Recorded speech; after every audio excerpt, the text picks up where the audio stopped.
Good day, everyone, and welcome back to Tomes and Tales. My name is Cody. I'll be your Dungeon Master this evening, and with me tonight are our players, Seb, Sky, Bailey, and Mon. Liam, unfortunately, couldn't make it. He is really feeling under the weather, so I'm just going to shadow play Daria for the time being. No, it's not ideal when you first start a campaign. Okay, that's how it goes.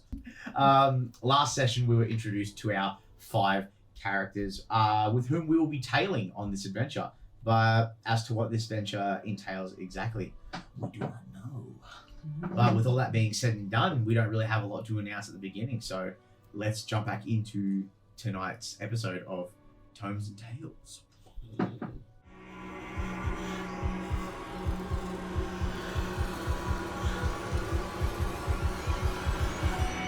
Welcome to Tomes and Tales RPG. So last we left off, we followed a group of 5 individuals, or rather 4 for the beginning, I guess, technically, but 5 individuals who, for different reasons, have all found themselves traveling across the state of Unerashroud.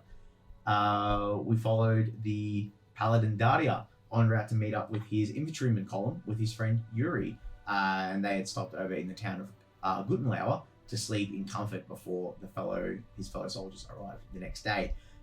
Hugo, a halfling on a pilgrimage across the lands, had stepped off the path to create a beautiful flowery burial for a dead deer and her young when he was happened upon by Voyage, a young tiefling boy who seemed to be wandering carefree of his own sort on his own sort of quest, and decided to travel to town together and sought a room at the local tavern. Zepharis, on their mission from Gosrick, had finally happened upon the Broken Knuckle Tavern and went inside to track down the one known as Z, the gunslinger. Zero, hiding far out and away from the city, had taken to fighting rounds and rounds and rounds of bouts in the illegal underground fight pit beneath the Broken Knuckle Tavern. The tavern was very broken. Let's be Great realistic. start. Excellent. The Broken Knuckle, and was set to take on another opponent. The party found themselves all downstairs in the illegal fire rink and witnessed Zero, with surprising agility, able to knock out a large orc brute named Kulgar the Crusher with naught but a few swift punches, a couple well placed to the throat region. Upon her victory, seemingly associates of Kulgar's and those betting on him to win, it seems, sought to take the fight into their own hands and attacked Zero. The rest of the newcomers of this group, seeing an unfair fight unfolding, stepped in to help as best they could. Daria, channeling his oath-sworn abilities, cut down a sledgehammer-wielding fighter, while Hugo used his magical gifts to ensnare some other bandits in a bramble. The fight was going well but not great as the party pushed on, and in the rush, the dwarven bookie brought down patrons from upstairs to level the fight out and bring a ceasefire. And our lovely characters found themselves given 1 free night's accommodation for the trouble, and specifically more so for Daria to not let this slide to his superior officers, being that he is a soldier of the United Military of Unerashroud. And we ended our last session with something our player characters did not see, as our drow compatriot Yuri happened upon something dire as we faded to black. But with that, we are coming into the morning. My glasses are still dirty. We are coming into the morning, early morning, I dare say, of the following day. And I think from where we left off, we're going to cut to Zero and Zepharis' room. So before we move on to any interactions between the two, everyone did get a long rest except Zepharis, who decided it was going to be better off if they stayed up all night to make sure nothing untoward happened. So you are exhausted. You have 1 level of exhaustion. And you will continue to gain some if you don't do anything to help it. But with that being said, Zepharis, as you sit in this room, you know, there's like 2 beds and like a small sitting chair and a small desk and stuff, and what little of Zero's belongings are in there. Zero, you arise quite early, comparatively. Being an elf, you only have to trance. You're going to have to trance for 4 hours before you have to awaken. Even though you blacked out quite heavily, it was quite, I can't remember exactly what time we said it was we ended up, which is poor planning on my part. But we'll say it's probably early into like the AM. I'd say probably like 4 or 5 AM when by the time it rolls around. But your eyes focus back in as you slowly come to consciousness. So what's happening for Zero as she comes back to consciousness? Like in terms of her, like what she's doing, or a thought process, or Thought process, possible thoughts waking up from the night before, any dreams you think she might have had. Well, she'd definitely be waking up sore. In terms of any dreams she might have had, I think perhaps she would have had a dream this night, probably for the first time in a hot minute, just from pure exhaustion. But as she sort of gets up, would Zeph be awake at this point? Zeph stayed awake the entire night. Yeah. Angsty teen. She'd kind of like get up and like, you know, the usual like groan, stretching the neck out, and then she'd like go to swing her feet over the edge of the bed and then pause. Good morning.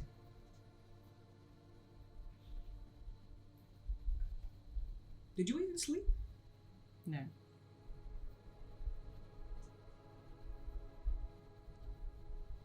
I don't think I would have gone far. And she gestures at how rough she's looking right now. I wasn't concerned about where you were going. You sounded pretty asleep. I was concerned about. She adjusted to the door out there. Fair enough.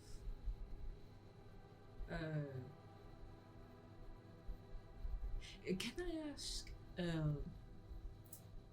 why Goss didn't come and get me himself? He seemed pretty injured when I was introduced to him. Still playing it rough, I see. Shit, that must have done a number on him. Unless he's gotten into more trouble since. How did you get tangled up with Goss? Are you a part of the Sunken sect? In a way. What's in the way? Money's money. Okay. You have any affiliates, associates? Just me. You get good jobs? Definitely. Alright. You any good? You can decide for yourself. You did make a very good shot last night. Consistency, though, is key. Can you do that consistently? Of course. I like your confidence. It's not cocky. It's just assured. Okay. How long have you been doing this for? Since I was born, I guess. You came out of the womb with a knife. I guess you could say that. Yeah. It's pretty fucking badass. You gotta come swing and then you come from there. From where? Dark places. If you're from the city, I think you'd understand. You are down low or up high? As low as low can be. Ah, so you're in the shit though. Pipe work, if you will. Yes. Been a while since I've been there, admittedly, but I do remember it. Fondly is probably not the correct word. What did you get mixed up in this work for? There wasn't really many choices. It's either kill or get killed. I can attest to that. So, you gonna get a move on straight away, or do you need to rest for a bit? I can keep watch, I guess, while you get some hours in. That'd be appreciated. Go on, take a rest. I won't put the gun to you yet. Still gotta suss you out. But you seem alright. Go on, get some shut eye. Or turn over, because I would have been sitting on the other bed Yeah. that side. Okay. So I kind of just lay on my side but face my back to Zero. For sure. It's still very early in the morning, so you could probably sleep till like 8 a.m. and get it. I think it's 8 hours for a long rest, so it'd be a short rest for sure. Yeah. So you could definitely do a short rest. Does short rest get rid of exhaustion? I can't recall if it does or not. That's what I was missing. I had your cheat sheet and I had short rest on it because I read through it during the week and I forgot what it said. I have one of them up there on the shelf somewhere, but that would probably be your call. It's actually, because yeah. she's just having a short rest that same night. She's not going a whole extra day. true. I think you know Whether what. she gets the exhaustion You know what? or not. Get at me if you don't agree. You can take your exhaustion off. I feel like staying up all night to get 4 hours in, I feel like it's not long enough for you to warrant being like a complete, like being fucked. Yeah. So If you did That's- multiple days where you're only doing short rests, maybe it would add up. I swear I'm good at this. How young do they look? How young do they look? Well, appearance-wise, when it comes to like their facial features, they still have like quite plump like cheeks and like features and stuff, but they do have kind of like an exhausted look, and that has aged them a little bit. When Zeph kind of like goes to rest and they roll over, Zero will probably sit there for a while and it'll be one of those like, fuck, they just keep getting younger and younger. Like she's kind of like sitting there thinking like, this is what basically the equivalent to Zero, like what kids have been resorted to doing to make a living in this city. And she's having a bit of like, not so much an existential crisis about it, but it's a reality that she hadn't taken into account before, because she's used to working in her sort of circles, and they're all like older adults, established in life and whatnot, and the only sort of younger people that she's come across are people that have been affected by the the astral wave.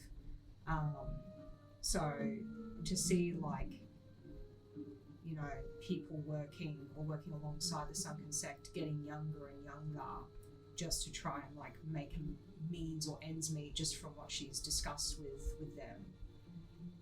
It's kind of like, we've got to do something about this. Like, this is not good. Can I please get you to roll a d20 and add +1 for me and tell me what the result is? It is 15.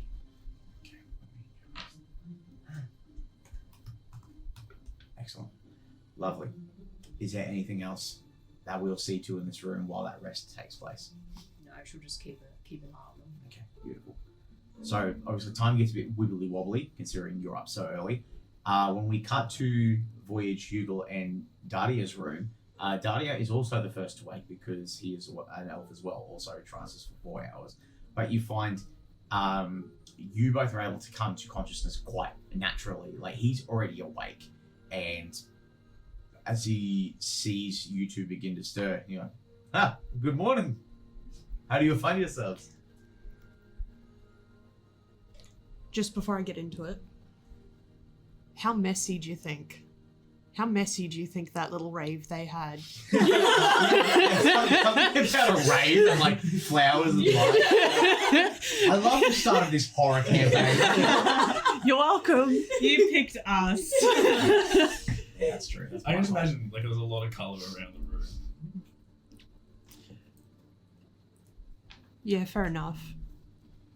Hugo, pretty much everywhere he goes, is just druid crafting when he's not doing something else. So there's flowers constantly. Because Drillcraft's a cantrip, right? Yeah. Yeah, so it's just like, you get a flower, you get a flower. Oprah Winfrey of flowers. Oprah of Winfrey. We know who that is. Based on that information, I'm going to say when Voyage has woken, he has woken holding dog like a stuffed animal, but they're both wearing flower crowns. And he looks like at some he needs point a Dog coffee. came out in this party. Yeah, he was involved the whole time. Excellent, we love Hugo's that. still asleep because Hugo doesn't drink. So having a beer, like an ale the night before, especially for a small guy, he is out cold still. Poor It will bastard. require being woken. Again, Voyage looks like he needs a coffee, but can't get his hands on one as he holds Dog, who's almost too big for his lap, and looks over at Dahlia. Daria. Daria. Yeah, Daria. Yeah. Dahlia. Darya. I had to look that up. When I was doing It's tricky. Second session in. Why? Morning, darling. You look very pleased with yourself. Oh, we've Sorry. done it. I was all like, perfect. They've had a fun night together. I can call him darling and get away with it.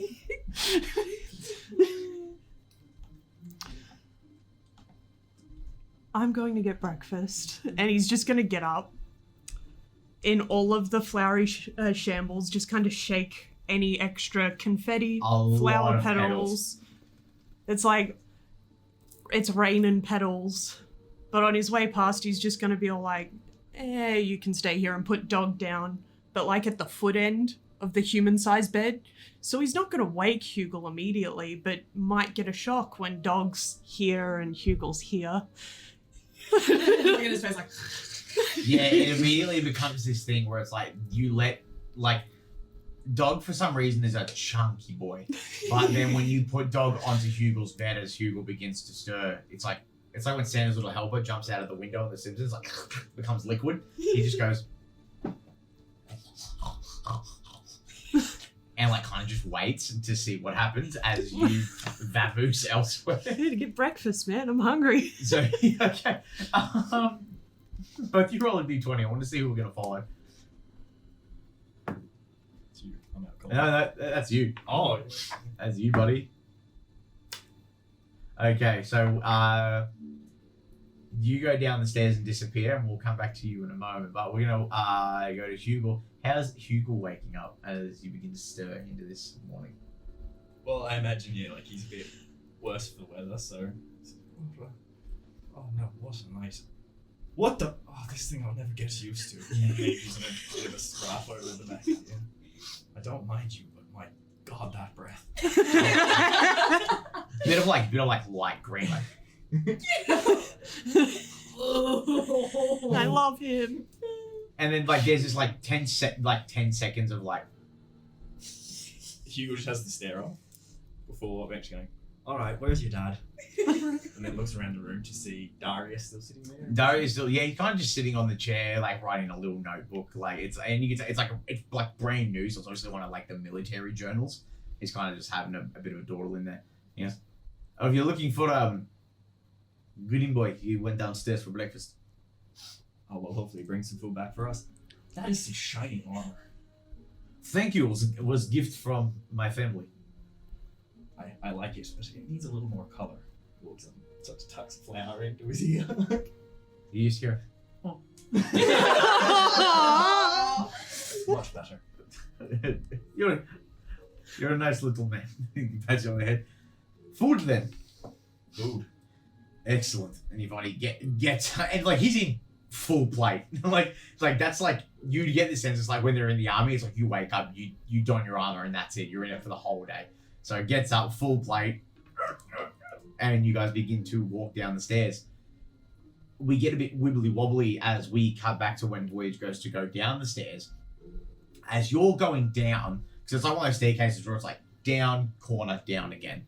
As you get to like the halfway point, you see the dwarven bookie from the night before coming up, and there's a bit of a good morning. Morning. Are you busy right now? Not particularly. Oh, good, great, excellent. Question: are you friends or acquaintances with all those other fucking weirdos that came in as well? You know, the lady with the and the little man and the big man with the Fast friends? I guess better than slow friends.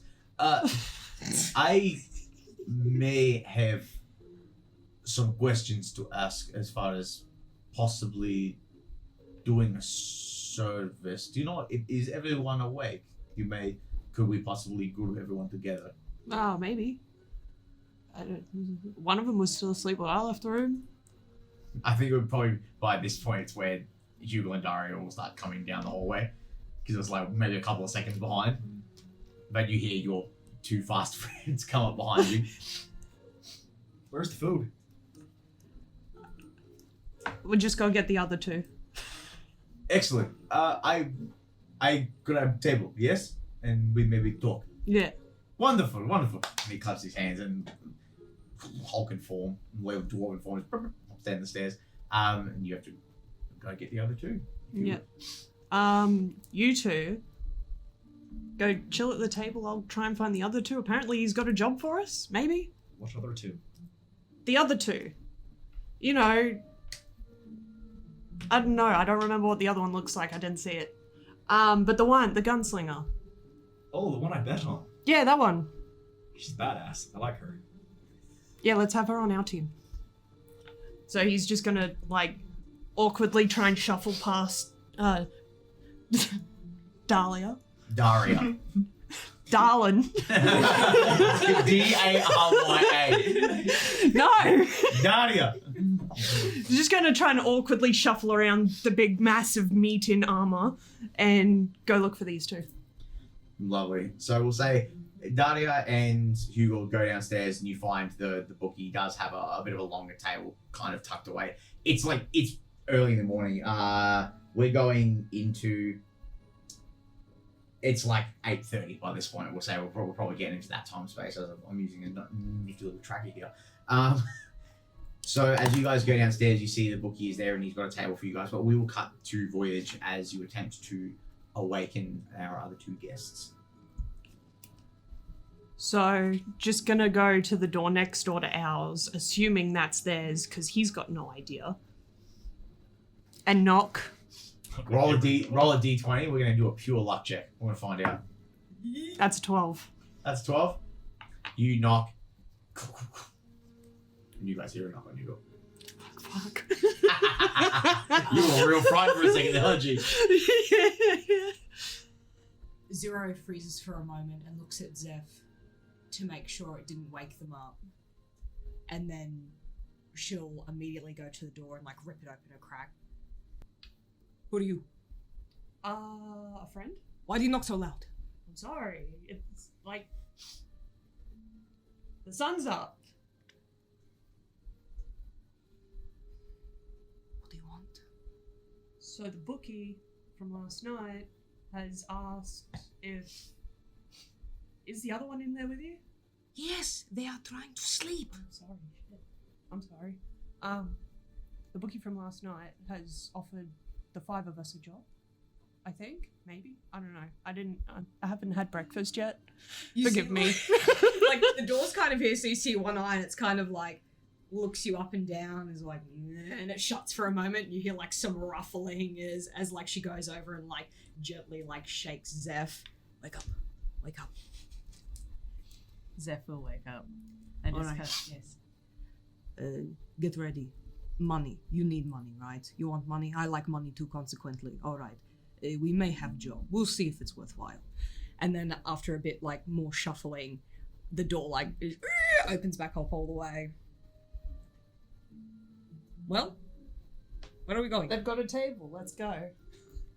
And she just kind of, like, looks at Zeph expectantly. Let's go. You're adopted now. Zeph's just like, oh god. Alrighty.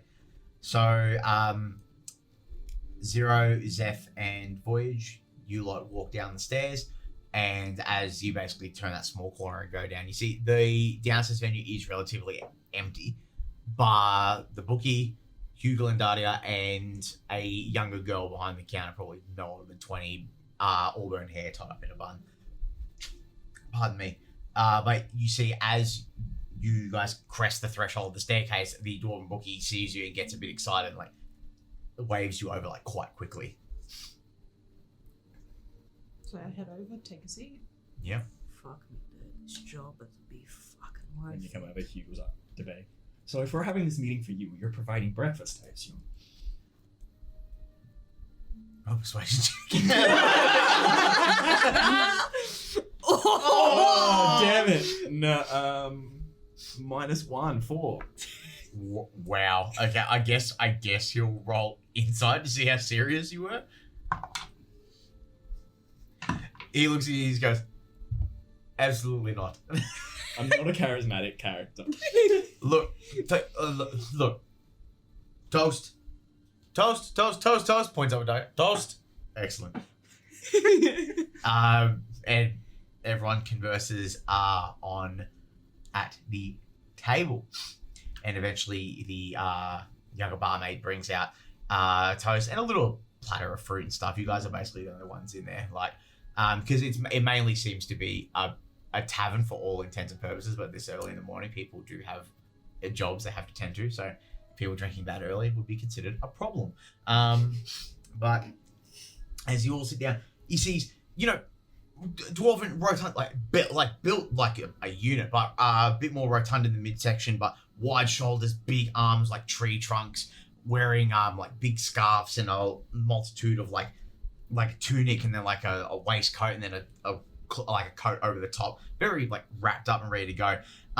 Small satchel with like papers and stuff you can see in there. It seems like besides like being the bookie, he actually tends to a lot of documentation in general. So he's got a lot of papers and stuff on him. But he, as you all sit down, I'll say like after like maybe 5 minutes as everyone kind of gets settled and wakes up a little bit and you're able to nibble at your foods and what have you, he goes, this may seem very peculiar, but the spectacle that you put on last night in my establishment, it got me thinking of, I may possibly have something for you to do. You might find yourselves a bit useful while you stay here in our lovely little town. As I'm sure you've all been aware coming into town, we are not incredibly large. We make do with what we have. We pay our taxes the best we can. We are a self-serving community.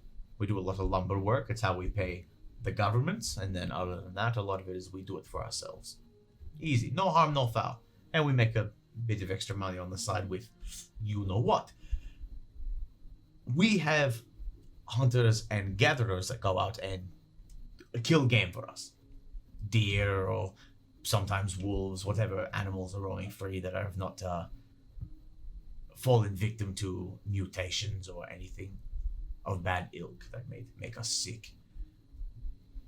We sent out our trackers a few days ago and they have not returned.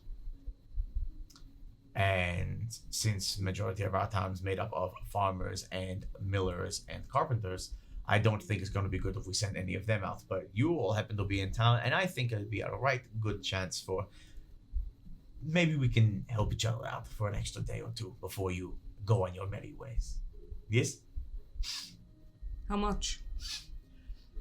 Well, like I said, we are not a large town. We do not have a lot of big income bar what we make from travelers. But if you are willing to do this job for us, we can discount any further stays here before you go on your way. We might be able to give you some supplies before you leave. Not much in the sense of money. Just goods and services traded for goods and services. Yes. You look like a smart woman. I'm sure you understand. Don't patronize me. Never at all, my dear. Never at all. Singular bead of sweat.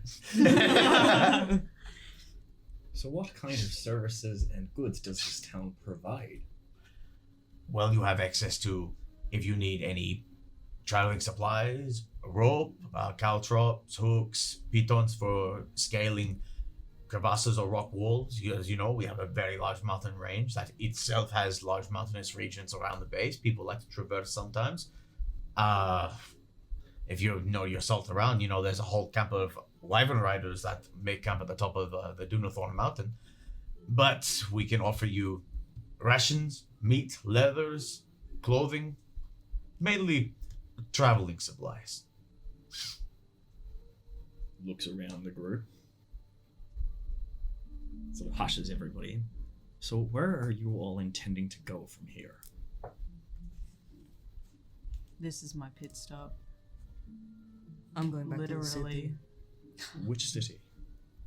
What's the city name again? Hannon face. Hannon. Let me just. That happens to be where I'm headed.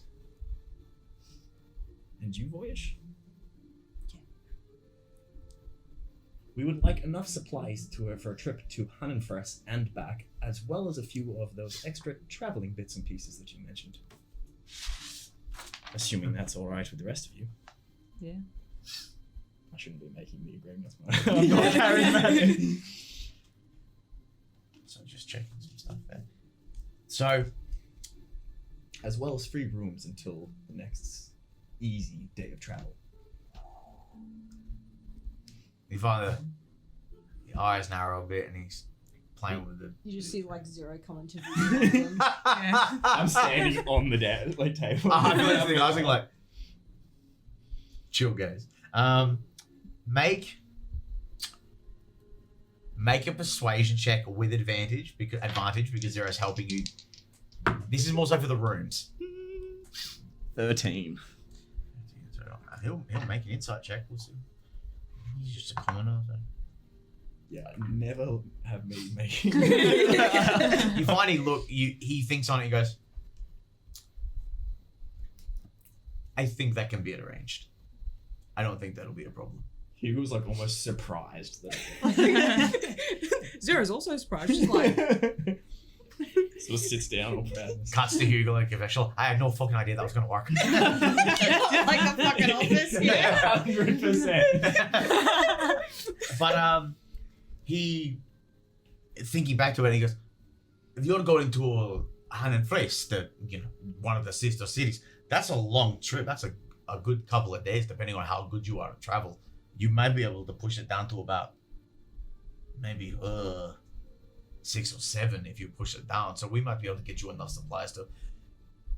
I want to use the word comfortable, but I don't know if that's exactly the case. But if you are apt at your particular skills, you might do okay.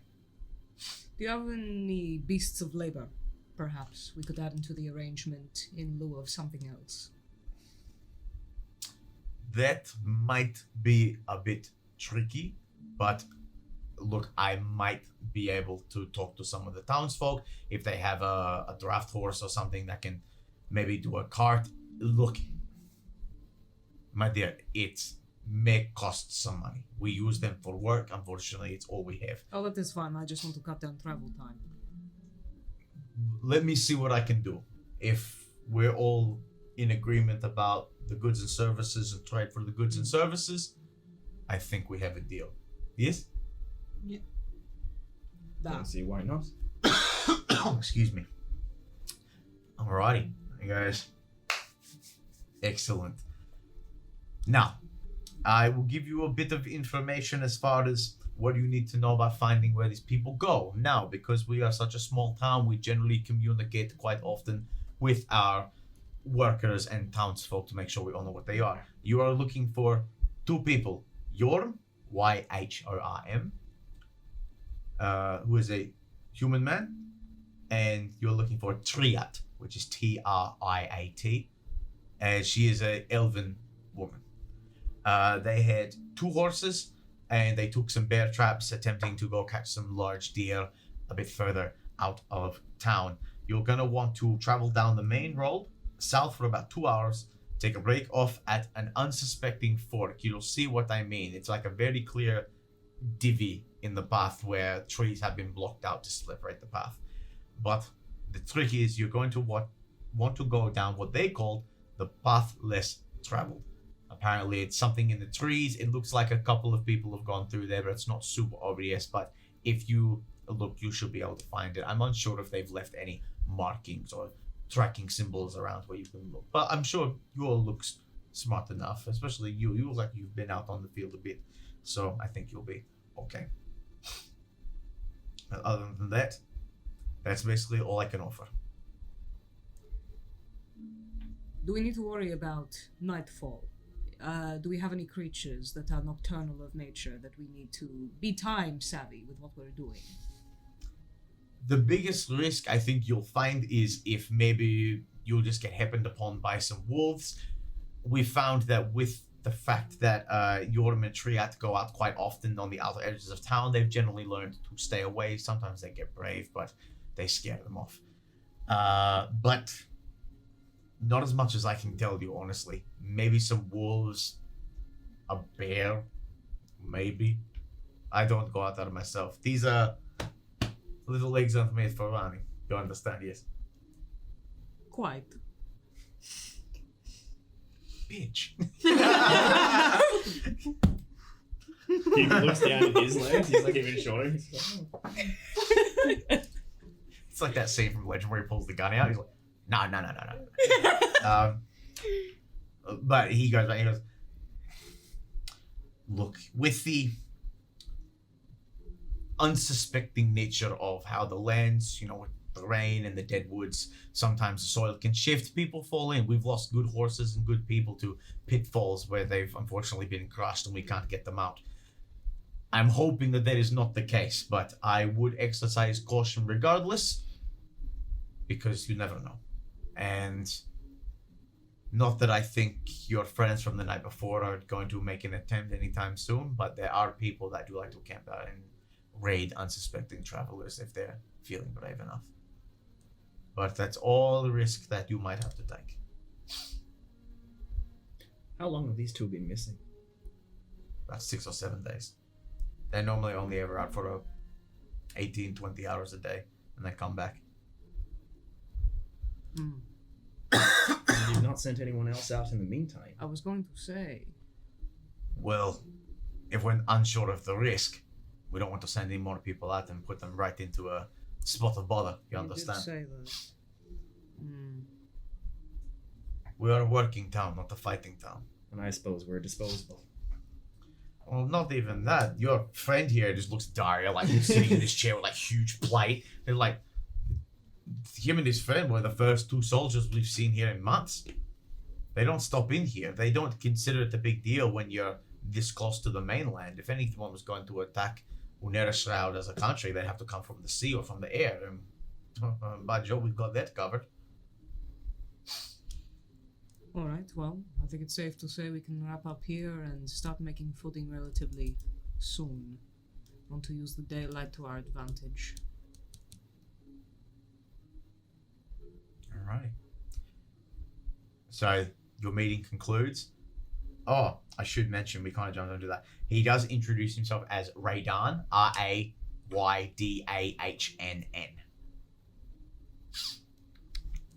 Can you repeat that? Raydahn. Cool, thank you. Yeah, I'm a prick like that, sorry. But as he goes to walk you guys out to, well, it depends. Are you guys actually going to just jump on and go for it straight away? Or what's the plan? Zero probably wouldn't want to waste any time. She'd probably want to get stuck into it straight away. If you guys are down for that. Yeah. Yeah. Yeah, Zev's pretty much the same. Daylight hours are the best hours to look for anyone, so. Alright, let's get crack-a-lackin'. Cool. So he, Radon walks you guys to the front door, and as you all have all your equipment ready to go, he looks at you all and goes, when you get back, or if you get back, just pop back in here and ask anyone behind the tavern to send a notice for me, and I will come in and we will sort out your rewards. And please, any information you can document about what's happened to them too, even if you bring them back, please make a note of it, because the more we know, the better we can check for this in the future. Yeah? Alrighty then. Excellent. On the way. All right. Let me just... Yeah. So you guys begin to move south down the main path. It's... Now, the terminology gets thrown around a lot where you're saying we're using the daylight hours, but as all of you who have been here enough can attest, the daylight here is not really daylight. Better than the dark. The grey clouds dissipate the light. You can see well ahead of you. Like it's like constantly overcast. You can see, but it's not what sun should be. And in the rare instances where sunlight does break through, it's almost like seeing a manifestation of a god in person. It's so rare, and it's treated like the holiest of things. So it becomes a big deal. But you guys begin to walk along, and I will just get a marching order at this point. If no one attests to it, Dardia will opt to take the front because he is the most heavily armored. When Daria goes to take the point, Zero will put a hand on his shoulder. Go, let the boy go first. He knows where he's going. Up to you, my friend. Cool. Stay And hot on he's- his heels, though. Hugo's gonna stand between the two strongest looking people. Just like hold your hand and like, wee, while you kick your legs up. Wee. I'm a support class. I am not ready for. I feel like it's gonna be. This is my opinion of how it will be, but what's his name again? Voyage. Voyage will be like front middle, and then you'll have Zero on one side, Daria on the other side, and then in the middle you'll have Hugo.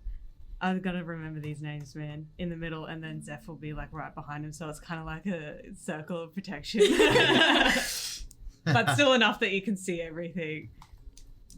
I feel safe. Yeah, gotta save the little one. He heals. We good. Excellent. Okay. So Voyage leading the pack with Dardia on his left, Zero on his right, Hugo and Zeph kind of hanging in the middle behind the back, kind of huddled in a group. And you guys are moving along. The spread of trees is eerie but beautiful. It's the concept of like, if the earth itself had a skeleton, this is what it would look like. Just huge tree, like some of them are like, you know, like the smaller pine trees, but they're only about like 2.5, 3 meters tall, and they're thin and the branches come out. But then you've got like thick oaks, and some of them have canopies of leaves on them that help block out the dissipated sunlight, and some of them are as dead as can be, with the brown wood tinting into that white decay as the tree begins to rot and die, almost looking like boned hands reaching out, like just out of a graveyard of trees. The grass itself, like there's like, because the path you're on is like dirt and stone, and because so many people have traveled on it, but there's grass, and there's some dead leaves from the trees, and then there's like bushes and like small shrubs where like grass grows a little bit thicker, and it's this weird amalgamation where if you didn't know any better, you'd feel like the land teeters on the very precipice between life and death. And it's beautiful, but it's also unsettling at the same time, where these two things can coexist. And I don't know how that would reflect to our group here in Collected, but yeah, it's a very, very peculiar thing. I apologize I'm coughing so much. But is anyone doing anything or talking or thinking anything while we walk? It's a 2-hour hike, so you've got time. I'm like eyeing off your pistols. Like, really fascinating. Nice piece, G. She probably wouldn't notice at first, but like after a while, she kind of like does a double take, looks at a pistol that you're looking at, and then looks at you, and then just pulls one out. Almost like a small child seeing like a toy. Those look like they are weapons of death. She'll like put the index finger in the trigger mechanism and then flip it around and give you the handle. Just don't pull the trigger. All right. The safety is on, but just you might bump it. And then I feel like a bump revolver to someone. Hugo is like a Smith and Wesson. That's what it's like it requires 2 hands to hold the grip. Like it's huge. A little weak, man. Just where did this come from? I've not seen something like this before. I've got a gunsmith back in the hunting phrase. A gun. Okay. Is You've that not what seen this one is? before? No. I don't think anyone here would actually know what a flintlock. Yes, like a musket, absolutely. But I don't think anyone would know what you have. Like a firearm that can repeat ammunition. Insane. Like that's never been heard of before. She'll take it back out and you'll see her just like cock it to the side and the barrel flits out. 6. And then Huel is like fascinated by this. I mean, I'm not much of a gunsmith myself. I can do minimal maintenance, but they do need to be crafted for me. But they are very useful. I don't know if you saw how they function last night. That's where my fascination came from. They're very useful. You should see this one, though. And she moves like her little cape off to the side, and she pulls out this big rifle. It's like the wooden sort of handle of it's like almost like an ash and oak kind of thing. It's a very pale gun. This is where I got my name for the night. Is the White Widow. It's very sometimes it's a bit questionable, a bit more so than the pistols, but when it does work, it fucking works. Here, and then she get a feel for it. Oh God! It's heavier than it looks, right? I take this back. This is too much okay. for me. And then she puts it back on the back holster. Very useful weapons. You should look at getting one when we go back to hunting phrase. There are so many fascinating implements of death around me. Oh. Once you get used to them, the excitement kind of wears away. Getting resources to use these though out here, not good. I have to load up on bullets if I'm going anywhere, because no one makes this stuff anywhere else that I've come across at least. So whilst very handy in battle, not so great going long distance. If I don't have gunsmith, I don't have gun. Just complete fascination with them, like a little nerdy school kid that's Let the boy play with some, one. like, piece of tech. Oh, and Don't trust him playing. If he doesn't hurt himself with them, how's he gonna learn? Baptism of fire, son. My daddy gave me a 22 by the time I was 8. And yeah, that'll probably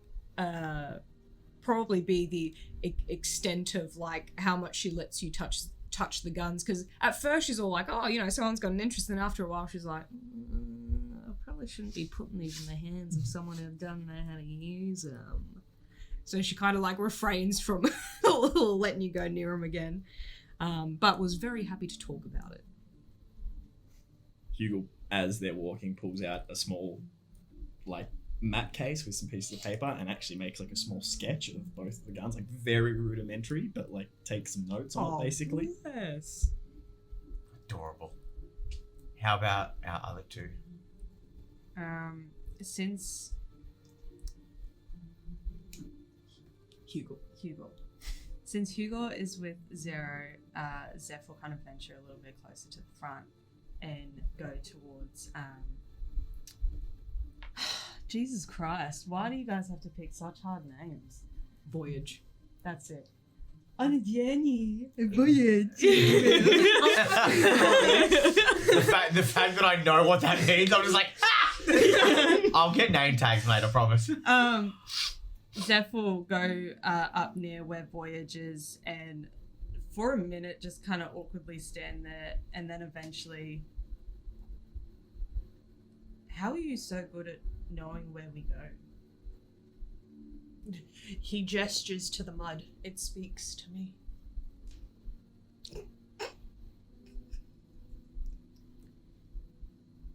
Right. Speaks to you as in footprints? Yeah. Yes, I'm tracking footprints Okay. and hoof prints. Granted, it's hard to really get any idea considering it's been 6 to 7 days since the people we're following, and it's rained and rained and rained some more, but yeah, we're about, an hour's trek in by now? Believe it or not, that's exactly what I marked it on my tracker, so yes, you are. So we've still got another hour on this path before we find the path less travelled. Which shouldn't be too hard to find. Oh. I've never been out of the city before, so It's a lot of this. Gestures to the mud. Zeph kind of looks down at it, just gotta be bad for your shoes, though, right? Oh yeah. What kind of shoes are you wearing? These are my Crocs. Just the squelch and then just the mud comes out like a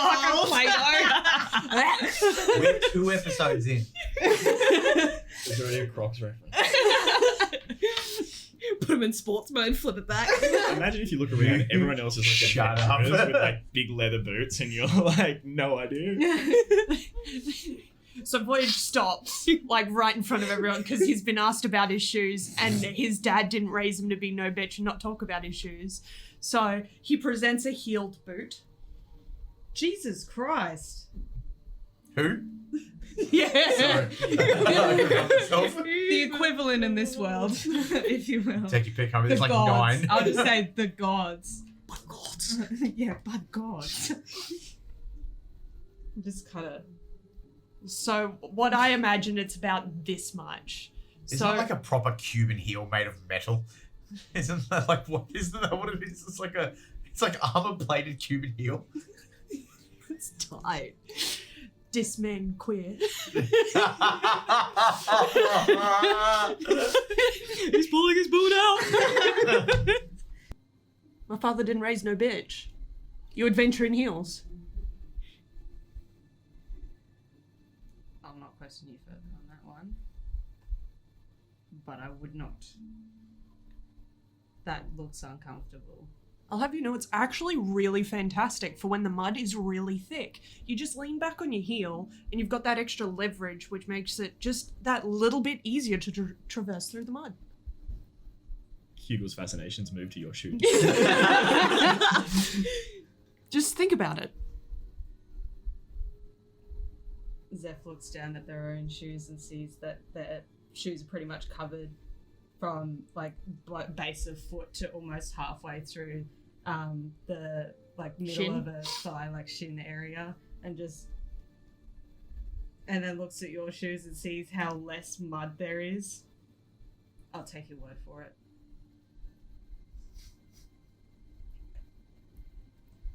As you were. Cool. He continues walking. On that, I believe as a ranger, it's something to do with like you can't get lost, which is your preferred terrain is. I'm trying to remember. Hang on. It's okay. It's okay. Take your time. You know what? Everyone get inspiration for that too. I love that little bit of chit chat. It was really good. Grassland. Okay, so There's grass somewhere, right, G? Like There's grass under all this somewhere, mud, there's right? grass, right? well, I think forest and grassland are technically categorized as 2 different things. However, I believe. Let me just check my thing here. Can you make nature or survival check for me, please? Whichever one's going to work better for you. I feel like both of them kind of fit in the same category, so we'll go with both. So that's a 25. Excellent. Okay, cool. And that was of survival. Beautiful. So as Voyage leads this small column, like you guys behind are feeling pretty confident. Like Voyage, it's different than home, but you're in your element. You know what you're looking for. You're not getting distracted off the main path. Thankfully enough, with the rain from the few days before and all that sort of stuff, you haven't lost yourself, and you're confident that you're definitely still going on the right track.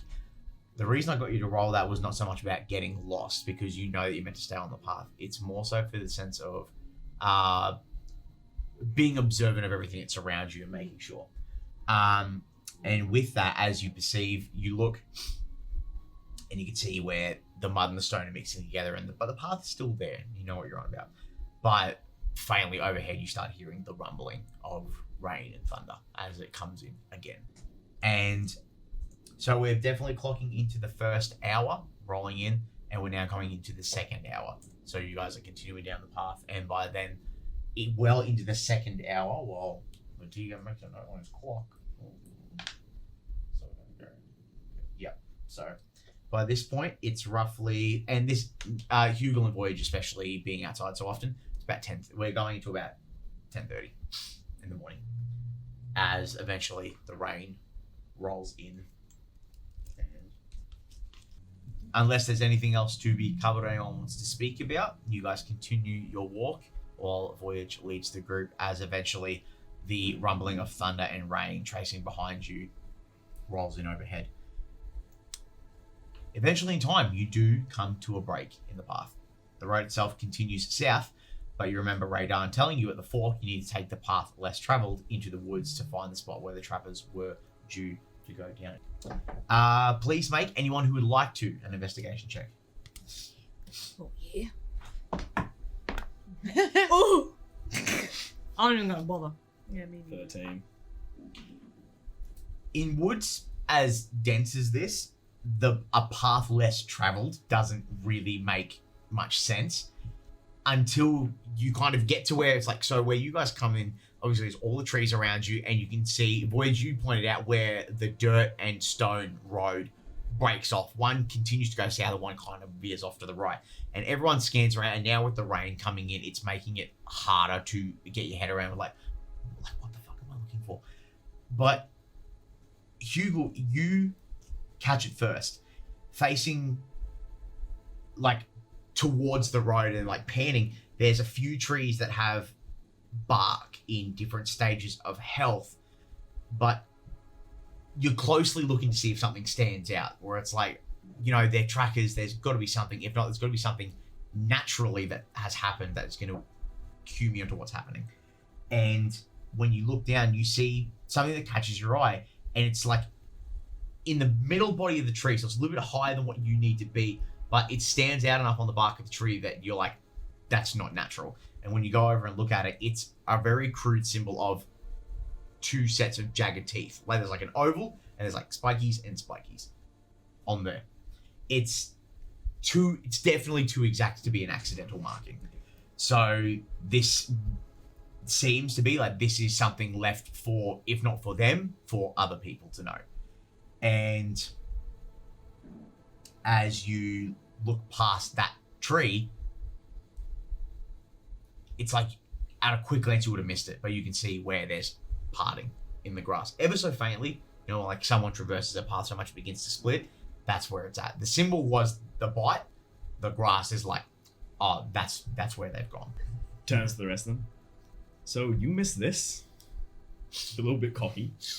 Yes, I did. Thanks for pointing it out. We're going this way. Takes the information you tried to be snarky about and presents it as if it's his own. Hugo just sort of smirks and like, no problem with that, but just sort of proud. He's like, yeah, I figured this shit out. Beautiful. So Please lead the way. Off you guys. alrighty. So you all walk deeper into the woods. By this point, maybe another 25-30 minutes of walking, as what little light there was coming through is now being broken up by the rain and by the large canopies of trees. Voyage, you're leading the column, correct? Yep. Make a perception check for me. 22. Fucking excuse you? I see everything. It's between the footfalls of your newfound comrades and the distant rumble of rainfall and the soundscape of the woodlands, you hear something. It's some sort of cry, like a not a cry. That's not the right. A vocalization. It's not humanoid, and it's not in Uneran or common. It's like an animal. It's very weak, but you didn't miss it. You know for a fact it's like, there's a lot of shit going on out there, but I know what I heard. And that's what you've got. All right, guys. Please no. I've got 101 of those noises in the bag. Just you wait. Please no. As like he's trekking along, because he's not going to stop. He's going to pull out his bow and he's going to be all like, all right, guys, I don't know if you heard that, but just keep your weapons on hand. Everyone else can make perception checks for me with advantage now that Word just pointed that out. And how Dario went through. 22 17. as well. 15. All right, everyone's doing good rolls. You all begin. You focus up, and it's like that thing where it's like you're separating and compartmentalizing every sound around you, and eventually in the background you hear like so faintly in like the back of the background, just like this, very faintly in the background, but you hear it. Zero's gonna get the rifle ready instead of the pistols. Okay. You pull out the White Widow, the pinking of the raindrops on the steel barrel, and the raindrops flowing off the white ashen oak wood. As we continue, Hugo's going to start using guidance on Voyage for perception checks. Beautiful. Okay. What's that look like? What's that going to look like to the rest of the party? So he would just be sort of rubbing his silver bird necklace and just sort of tapping you in a small purple glow. So it just hits you, and you get a plus D4 to perception checks. See. It's Voyage a will, cantrip, so it's just going to keep re-upping it until something obvious. Voyage just kind of looks back and is all like, what? Sees the purple and is all like, It's helpful. yeah, this might help. I'd hate for you to miss something else so obvious. Yeah?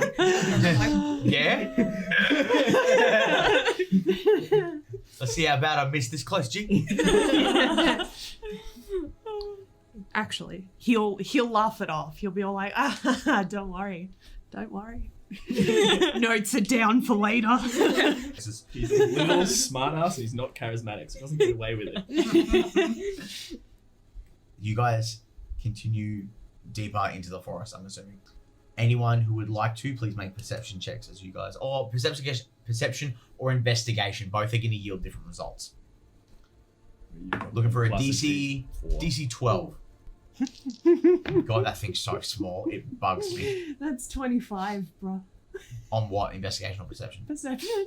I got a 24 on investigation. Right. If you two are going to roll, or... I got an 8. Okay. I'm too busy looking at them heels. 16 on perception. How does he do it? Yeah. What was that, sorry? Hugh? 16 on perception. Righty. The two that make perception checks.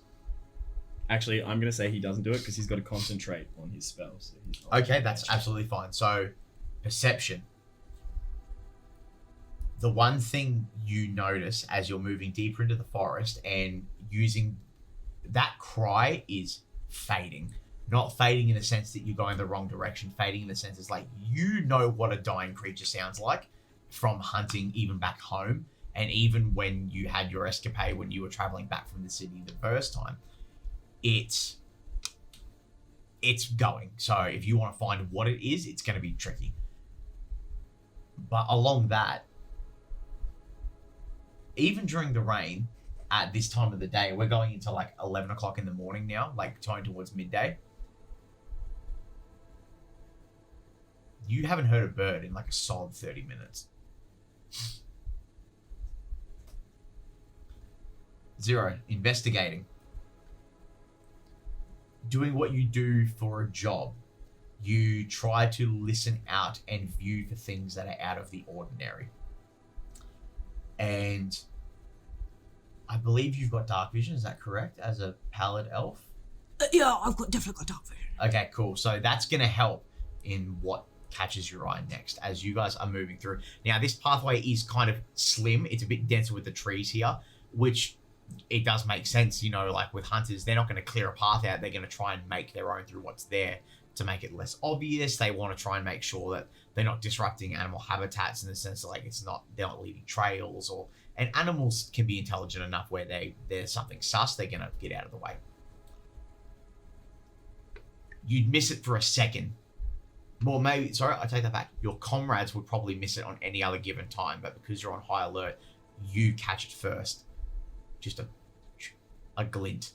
Something shiny, metallic catches your eye off in the distance. Stop moving. Stops. Like, Daria by this point is like drawing his sword and has his shield up. Can Zero sort of gleam where she saw that glint? Where the pathway the trees begin to separate out a little bit, and it's like I want to use the word alcove, where like the trees are out enough that's like a little gap, and it's just a little glint on the ground at the base of one of the trees. The little man said that they'd set up traps, right? They had bear traps with them. I don't. Just watch your footing. Out of the corner of my eye, just above, just straight ahead over there. Is there something perhaps we can push forward that's not going to come of consequence to us to see if we can trigger it? Like an object or something of the Yeah, like. or like even if someone like has like a spell or something that disrupts the ground. Don't worry about this. Cast find traps. Read that out for the class. Like everyone just like, what are we gonna do? And then he goes, Don't even worry. 20 feet. Yeah, I'd say within 120 feet, not a trap. I fucking hate that spell. You motherfucker. Add to band list. Nah. But no, not a trap. We're fine. That's not a trap. Well, that doesn't mean we're fine. That could mean it's something worse. It sort of steps back behind everyone else again. Zero's gonna step forward a bit and just gently put an arm on Voyage, like a hand on Voyage's arm, and just gently move him to the side. And then she's gonna cock the rifle and she's gonna shoot into the general vicinity where she saw the glint. Into the general vicinity. Make an attack roll. Let me just check what you're trying to beat. Oh, that's not good. But that's still a 15. No. So you don't hear anything that sets off. You just hear it's like if there weren't any animals around, there's definitely fucking none now. Like, and it like hits the ground and like the soil comes up. And like you can see even in like the shadow bit where the soil comes up. The glint is now gone, but you definitely didn't hit anything. It didn't sound like anything went off or made a ringing sound or a shattering sound or anything like that. She kind of like with the barrel smoking, she kind of goes, can't see it now, and then puts it back on her back and just gives Hugo's Voyage just a staring patch. at the rifle. Ears bleeding. She gives like Voyage like a pat on the back to keep going forward. Sorry, should have given a warning about that. What? I said, don't worry. Sign language. He's like, well, it's funny that you're like, don't worry about it, you want to move forward because the path passes that alcove anyway. So do you want to check what you're looking for? Do you want to check what you attempted to shoot? Oh yeah, she'll Zero will kind of like keep on Voyage's heels now because she wants to sort of suss out what it was. When you get to where you took the shot, there is disturbed earth. You can't seem to locate right off the bat what was on the gleam. However, there are 3 bags tucked into the alcove. 3 leather bags, like satchels, travel satchels. Not unlike what you have, honestly. Money. You gonna dig into the bags? She's gonna There's no poke it. traps there. We already know that. There's no trap. No, Zero doesn't trust her. She's gonna poke it with the rifle. Hugo's Poke just the going to bag. lean forward because he knows that there's no traps and just grab the bags and start tipping them out. Okay, cool. Roll a d4 for me. 3. First bag you tip out. A compass and what seems to be a hastily written letter with the name Mimi on it falls out.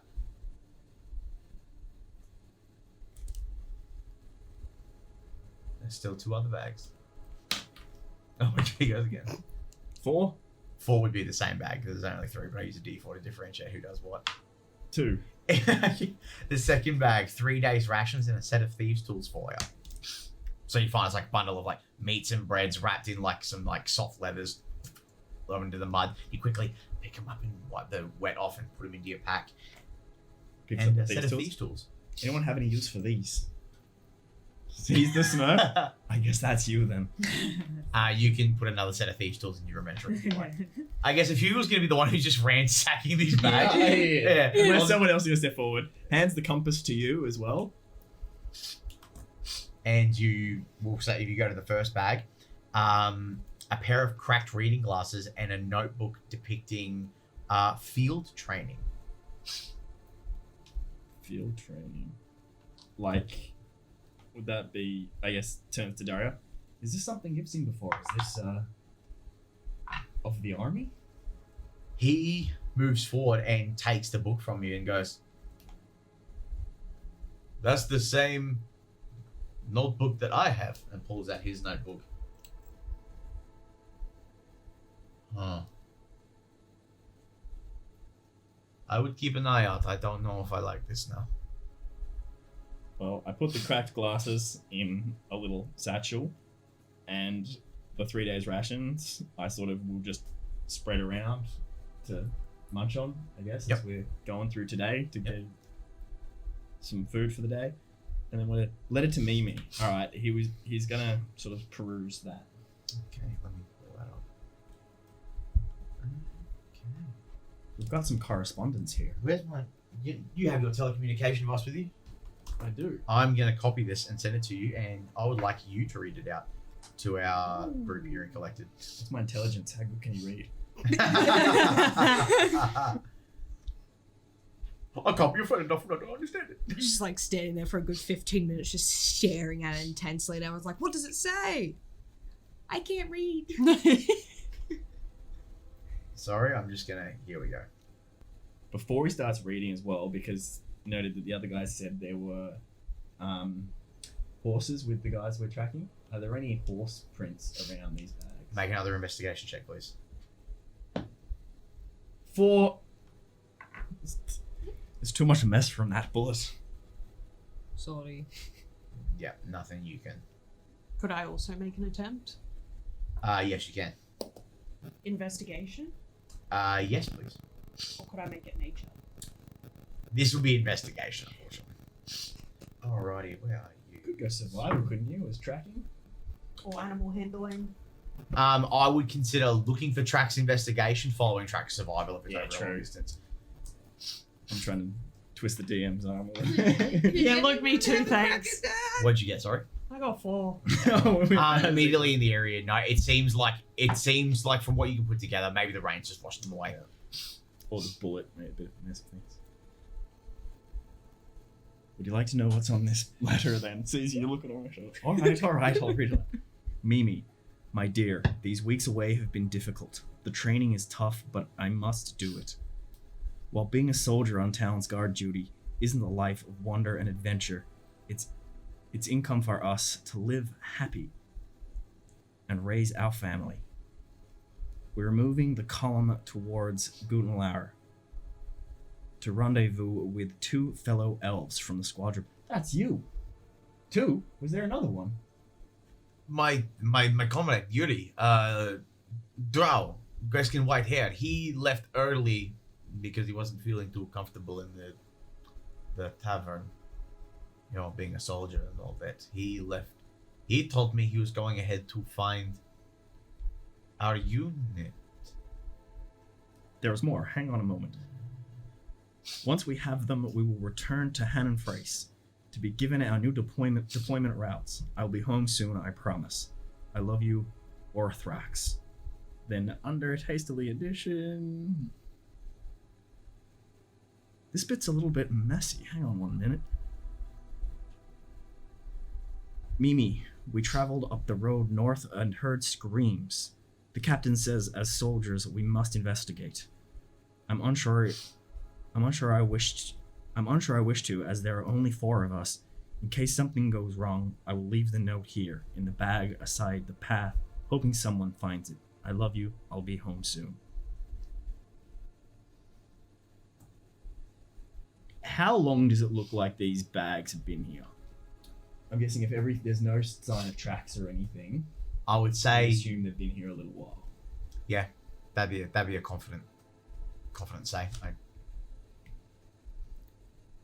Well, I guess I have another reason to get to Hannenfreis, and sort of tucks the letter away with his maps. You do see on the back of the letter there is what looks like an address, like a block, there's a district, like a district name. There's Hannenfreis, a sub name which is Wilkenhult, Wilkenhu with an umlaut, LT, and then like a number in a block designation as well. I didn't write it down because I'm not that smart, but yeah, you get the idea. It's like if you ask someone in the city, they could probably tell you where to go. But yeah, you have that letter on you. Let me just recheck. They said they heard the screams from north. Which way are we heading? Grabs the compass back and just. Let me just double check. Which way are we heading? You guys would technically. I remember something vaguely about south. Yeah, you South guys of the are heading south, but them coming north means that your two paths were basically interjecting. So they heard the screams from behind us. Yeah. He's with. I think I might have miswrote that, or it auto-corrected to something else, but I believe it was. Let me just go back and check it.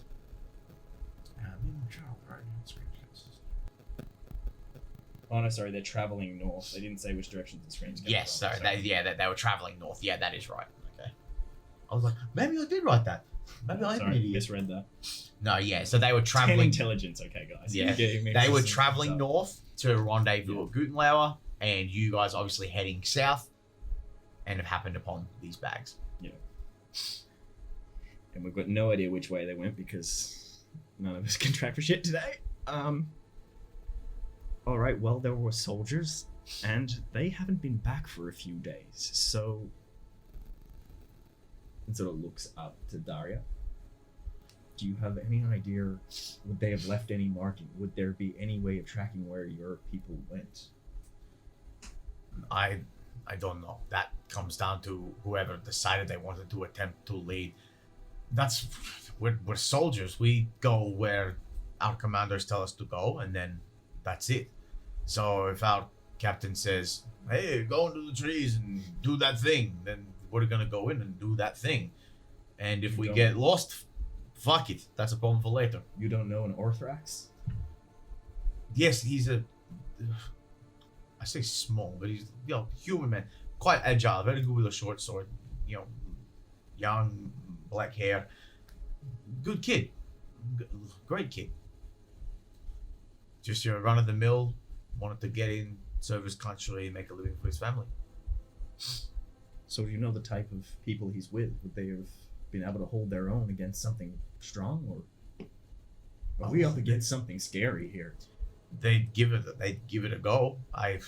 It's our job. Our job is to meet danger head on, regardless of the odds. I've seen you wielding a sword. Would they be of your skill level, or? Well, I took my oath after I graduated, because that is what I felt the need to do. I don't know what anyone else is. Orthrax was just a run-of-the-mill hand-to-hand combatant. He was just a fighter. The captain generally would ride his warhorse everywhere, but if he couldn't ride his warhorse, he would generally walk around with a mace, no shield. And the other two guys, I didn't really know them very well. I only really stuck close with Yuri, which has me more concerned than anything. Looks over to Voyage. Can you still hear that sound? I would say, even now, Guidance if you need to do a check. no. You have a good idea where the direction would be, but you can't hear it now anymore. Not anymore. But it was that way. You point deeper into the woods. Do we keep following this path, or do we go towards the sound? They are one and the same, luckily enough for you. Ah. Well, luckily enough for you. They are one and the same. Well, if we're going to pursue whatever this noise is, we need to practice higher caution than what we have been. In saying that, I agree. However, it did sound like something that was dying. Yes, but we're after people that could be dying. I have no fear of death. In It fact, didn't if there's sound something human. dying, I think we should go towards it. It didn't sound deserves human, the its thing that rights. was dying. I'm just saying, okay? We read letter, they hear screaming, they go to investigate screaming. Now all we have is 3 bags filled with shit. No people. People go near noise. All People I know die. is that my goddess would send me towards the location of the death. Oh, So I am all for following this sound. It's in the same direction, is it not? This is what we were hired to do. Zero does have a point in regard to taking care. in Oh, the we need to direction be go. careful. I'm not gonna go running in there. Of course you're not. You're gonna hide in the middle of us all. Exactly. Behind one of you specifically. What about your dog? Can't we just...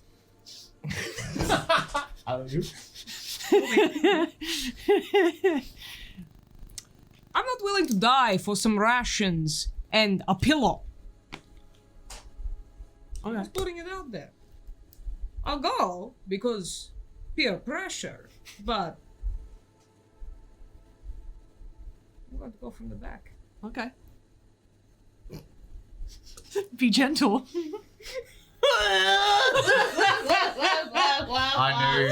I knew one of you would. Great to see who. Bite the pillow, I'm going in dry. Innocently Hugo doesn't even understand the Sorry. If you keep up those drinking habits, one day you will.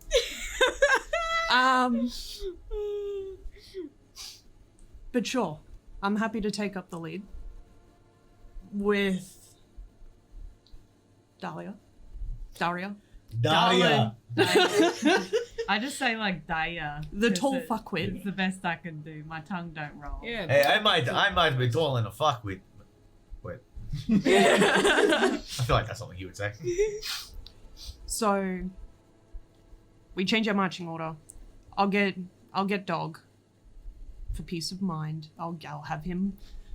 He'll be mad about it, but I'll have him walk ahead just a little bit. Good call. Okay, so how we that's Seb's made a good point. We're gonna use the miniatures to represent. This is gonna be the front, this is gonna be the back. So who's gonna be out front? on there. Absolutely, we'll do that. So who it was Voyage and Dog? Voyage and dog. Yep. Alrighty. This is actually gonna be the first time everyone gets to see Dog on the board. Yay! So Yay. you know what? There's a beautiful baby. Look at Pass- this little passing baby. around. Oh, little poppers. That's great.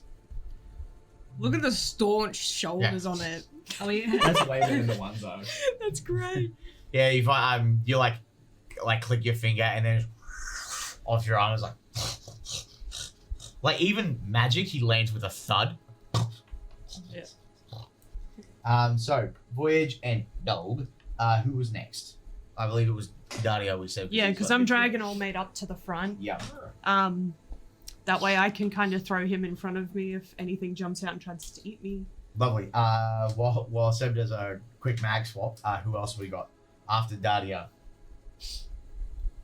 I think Zeph will stay kind of like close to the back, but not Yep. back. Zero. Where would you like to be? You said take up the rear. Yep. Yes. I'll be behind the front too. Alrighty. So we're gonna pop. Yeah, I think that looks good. And so there's our little marching order. So we got a good idea of who's walking where. We'll keep it like that. So moving further down the path, the rain is hammering down constantly. There is no let up. It's just consistent with the like thunder warping through the air and the occasional light from the thunder like giving you a bit more visual distance. And it's still like we're only like it's like 11:10 in the morning. So you're still going into the midday, but we're in the second day of the week, which is D and us. So 10 past 11 in the How many morning. days in a week in this world? That's a good question. Just a standard 7. 7. Yeah. 7, yeah. I can't even remember what month it is. I'm great at this. Oh, Svarthrin, yep. Yeah, that. Thank you. Well done. Good effort. So, following the path less traveled. Visibility here is tough, especially going through the trees, the canopy, and trying to press through this heavy rain. But eventually, it does lead into a more open clearing. Again, it's a bit more spread out, but the trees are the ones that grow bigger and their canopies are larger. So by the ones that are only like 2.5 meters, there's a couple that are like as big as like, I think it's like 280 feet, like those huge oaks. So it's like a big amalgamation of trees here.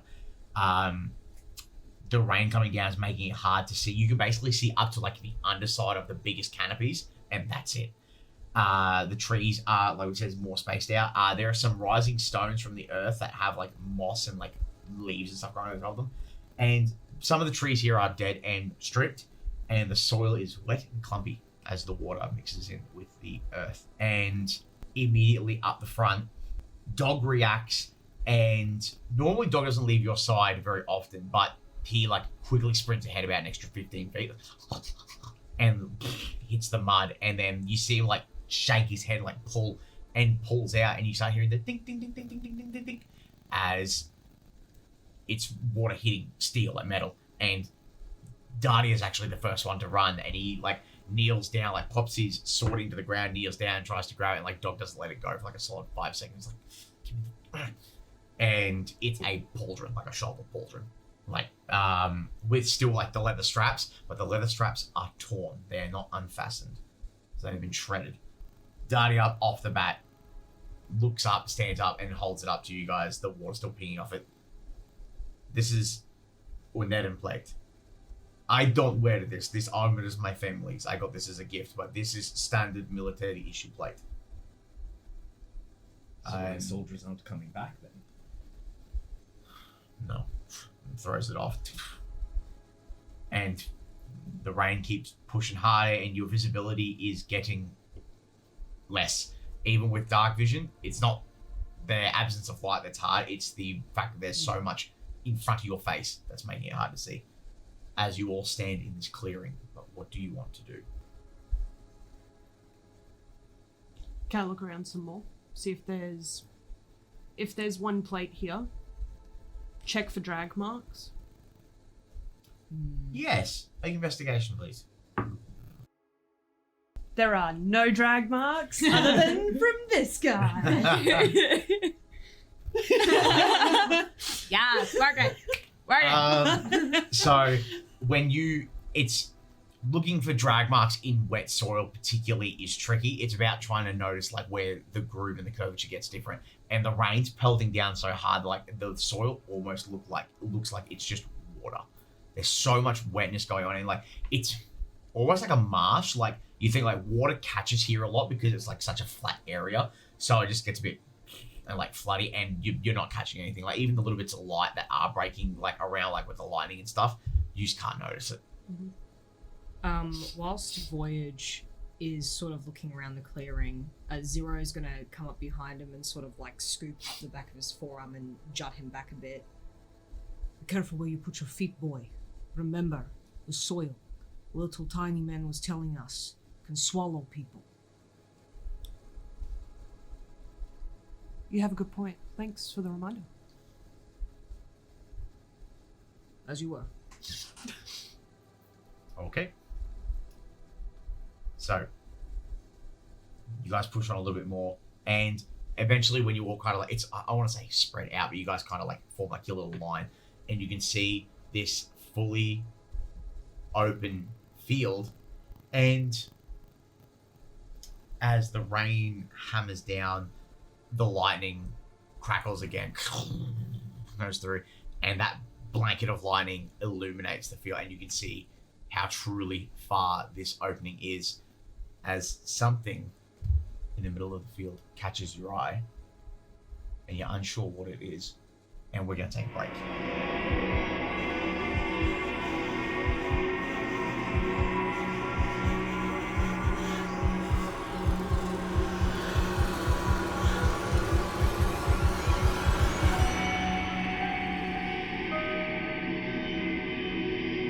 And welcome back. So, where we left our team, we had all pressed our way into this opening. Opening being a very loose use of the term because it is still dotted with trees and thickets of grass and some mounds which are blocking the view. But as we moved into this open lot of woodlands, something far further into the field has caught your vision. So we brought the map out so you can have a better visual representation of what you're looking at as you go around to explore. So, what would you guys like to do? Voyage is kind of from where he is. He's kind of looked to gauge where everyone is on either side of him, and he's like, what if you two go that way? That way you've got cover from the rock, if there is something here. And the three of us will go this way, because we've got... Surely the three of us can all hide behind that shield. And I'll try and get Dog to come back out of the mud.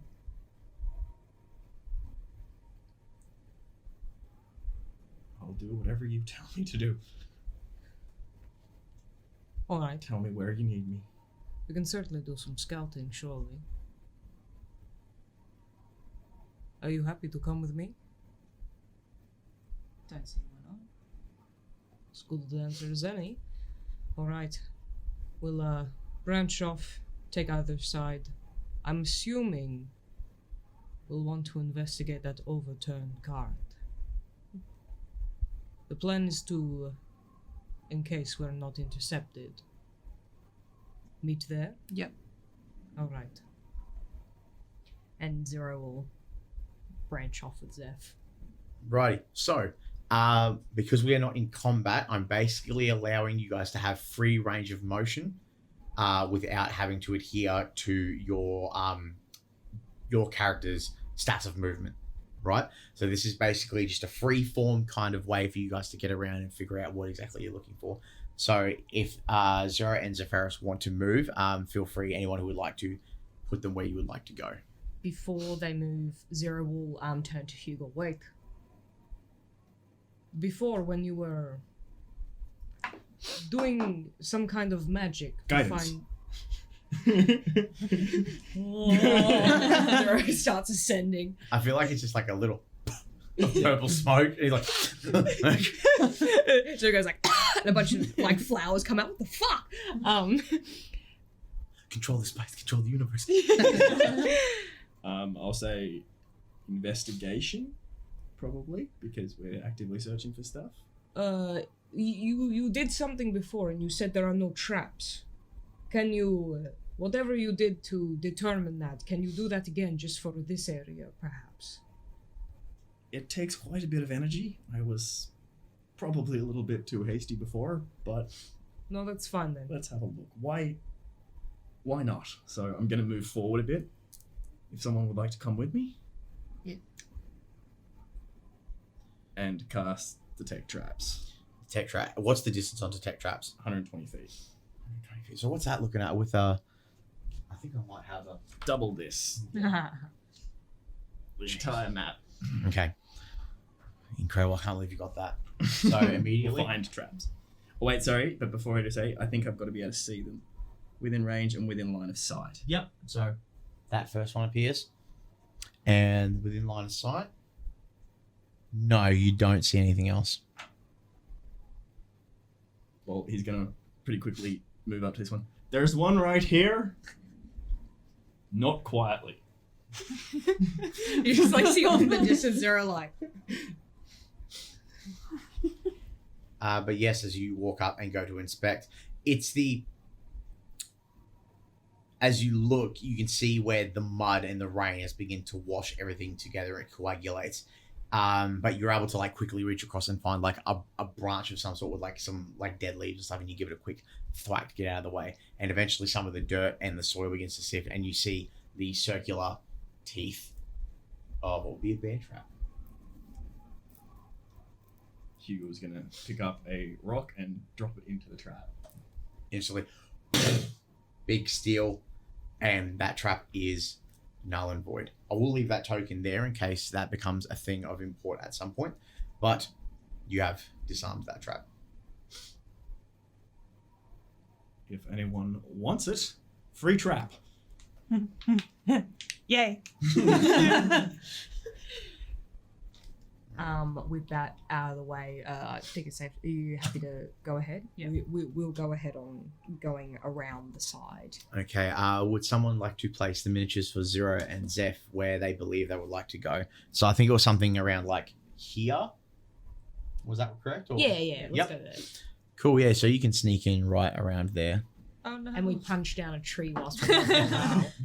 Minecraft style. The sheer bad bitch energy coming from these two just flattens the forest. Incredible stuff. But yes, you guys move along.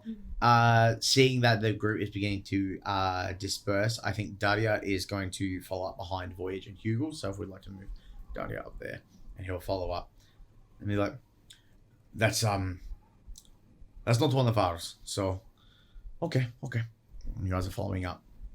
As you move into mainly for Hugel, Voyage, and Daria and Dog, as you guys move closer into, I guess, the center of like this weird causeway between these stone mounds, like the moss and the trees breaking through.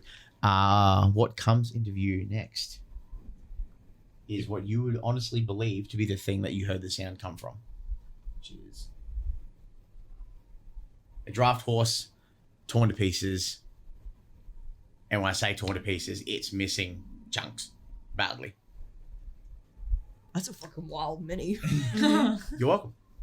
Um, Shout out to Loot Studios.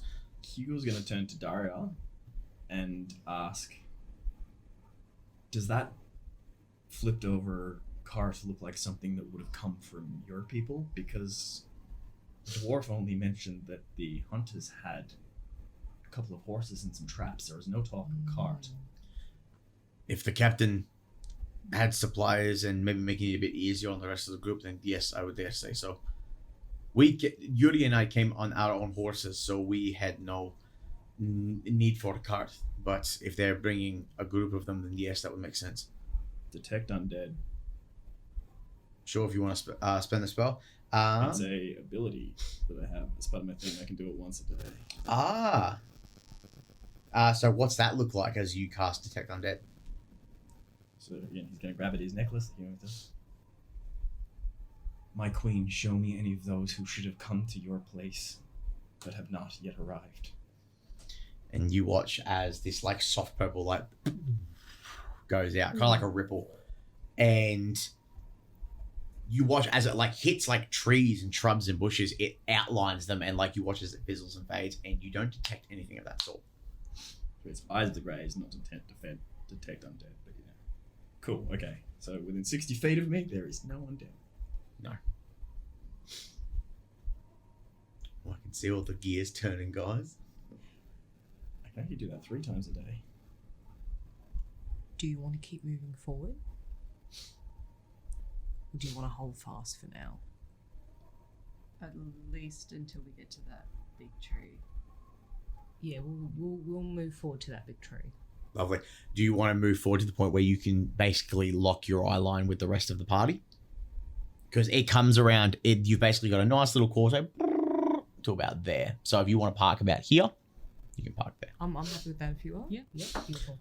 Beautiful. You guys move up. Would you be moving stealthily or not?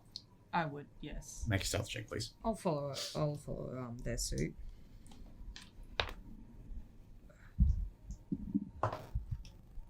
So that is 25.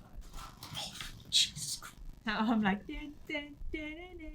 I feel like you like hit the deck real low.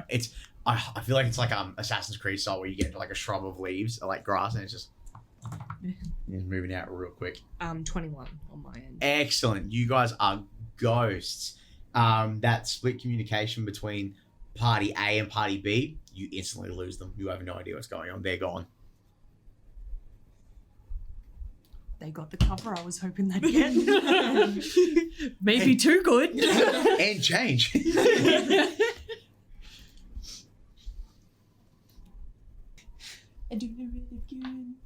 I'm going to just shuffle up a little bit further. Yep. And Dog is going to finish playing in the mud. I Yeah, imagine. Green Drake, just dirty. Yeah.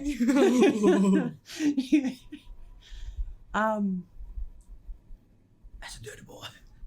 Just gonna do like another like slow look to see if he can spot anything that seems sus. But when and if no blank cards are drawn, he's going to turn to Hugel and say, "Are you going to do the thing that you did?" Before you do your check, he gives you guidance. So you get a plus D4. Perception check. Plus D4. They're so little. It hurts my soul. Is it oh, the 4. Oh, but there's also another 4. No. 14. 14. Immediately what you can see, open field. Yep. Still your open field, all the trees. With that, I will give you that as well. Still surprisingly a lack of animals. Yep. But the corpse of the draft horse you see in front of you, no birds, insects even are very, very sparse. Mm-hmm. You get the occasional flies past you in the rain. But that's about it. So I'm safe to move ahead. Maybe not too far. Don't go. Just to the body. Yeah, I'd say you got the trap. Hugo goes up, gets down on his knees in front of it, takes a few, he pulls from his side, which some of you guys might not have noticed yet, a super sharp little garden trowel, which is almost like a dagger mixed with a spade at the same time. Digs a few piles of dirt onto the top of the horse and starts casting druidcraft as vines and flowers start appearing over the corpse and saying a sort of muttering a prayer under his breath. While that's happening, Voyage is keeping look. Keeping look. Keeping look. Keeping the look. Keeping look. A cold gaze into the thing. Kind of like the Terminator, as it just pans over. Keeping look. Nothing immediately is catching your eye. With the rain, especially, it's making it quite tricky. But at this current point in time, nothing seems untoward. Yeah. Hugel, as you cast your druidcraft, you watch as even Voyage, and I guess Darty would also kind of meet up. He's a bit more unsure. This is not really his ground. He's a soldier. He just fights when the commander tells him to go forward and fight. As Hugel, as you reach in and pull the energy from your beliefs and your goddess that you worship, and you watch as from the mud these vines crawl out kind of like fingers and they roll around, and the horse is kind of sprawled in a very unforgiving manner. So you watch as the druidcraft cradles it and pulls it into a nice tight little formation. Actively, he'd be working on making it look more presentable. Yeah, and it's as bad as the corpse of the horse looks. By the time your druidcraft is finished, there's something you feel already that small area of ground is peaceful, and you've done right today. Whatever you've done right now has appeased. I'd say he'd be probably spending a solid couple of minutes on that if other people want to do stuff, and he's not paying attention to anything else at that time. That's more than fine. How about the rest? Do you want to go to the cart whilst they do floral arrangements? Yeah, let's go to the cart. All right, we will go to the cart. Okay, let me just reach down here. Do you want to go this way or the back way?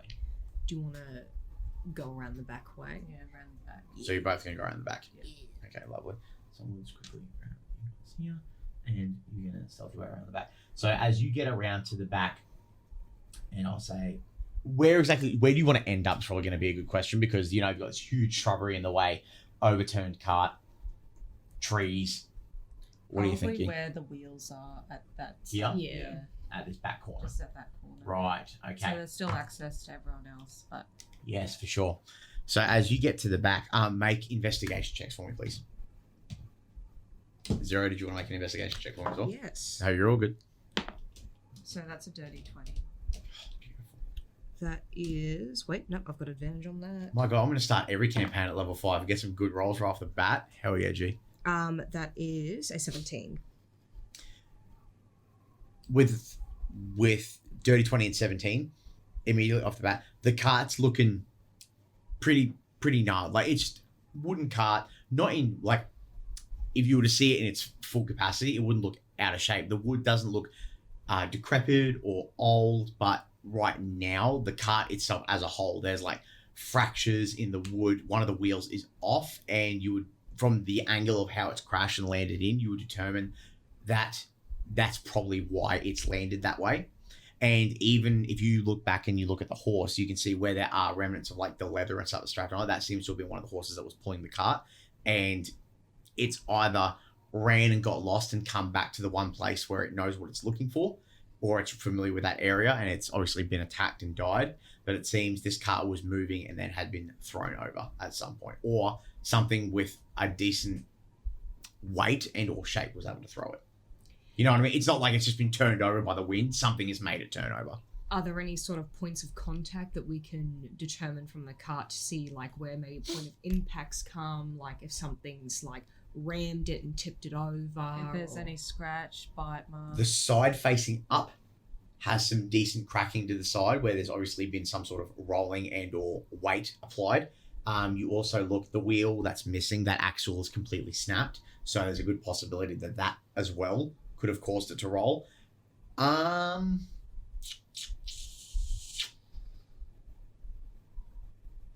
would say, you know, Zero, because it's you and Zeph doing this, can you make a history check for me? Because this is a bit tricky because you've not really spent a lot of time outside of the city. Only a 10 for me. Yeah, maybe for you, it probably seems like the axle was probably the thing that did it. That's probably the best you'd get. I mean, she's probably still pretty fixated on the fact that there's a whole bunch of like cracks and fractures on the side that's upturned, as well. Do you think perhaps maybe something big hit it? I'm not a cart maker, so I don't really know, but it looks pretty shit. Either that or whatever attacked the horse could have been the reason. That's as far as my knowledge goes with carts as well. I mean, whatever it was, would have to be pretty big or pretty fast or both to knock it over the way it did. Or at least take the wheel out. It is hard to snap metal like that. I mean, the only concern is it still around, whatever it is? I mean, that horse was in bad shape. If it's something that's going to be feeding on it, if it's not satiated, it might still be lingering around. I guess we shouldn't stay here too long then. Might come back. If we can't find any immediate bodies, I don't see any reason why we should be hanging around here any longer than what we need to. Me neither. Is there like sort of like a general vicinity where we can kind of like walk around the cart, have a general look around to see if we can find any You bodies? can cut through between this tree, pre-chair. My father was a chair. My father was a chair. You can cut between the overturned cart and the tree here, or you can walk all the way around there. You basically got 2 points of contact if you want to try and see immediately what's in the cart. Well, Zero will definitely have a suss to see if there's anything in the cart that's spilt over, sort of glean if anything's still been left behind, or if it's been ransacked. And what about you, Zeph? I'll probably follow, but I'll be in between the corner of the cart and the trees. Yeah. Yeah. Lovely. And before we drop into that, is there anything that the lads are doing? Well, at that point, I imagine Hugo's finished, so we probably reach out, put a hand on the head of the horse. Now you may rest. And then stand up and turn to the others. We'll take that off because basically it's become one with the terrain at this point. We need to get some flowers to put down and swap it out with.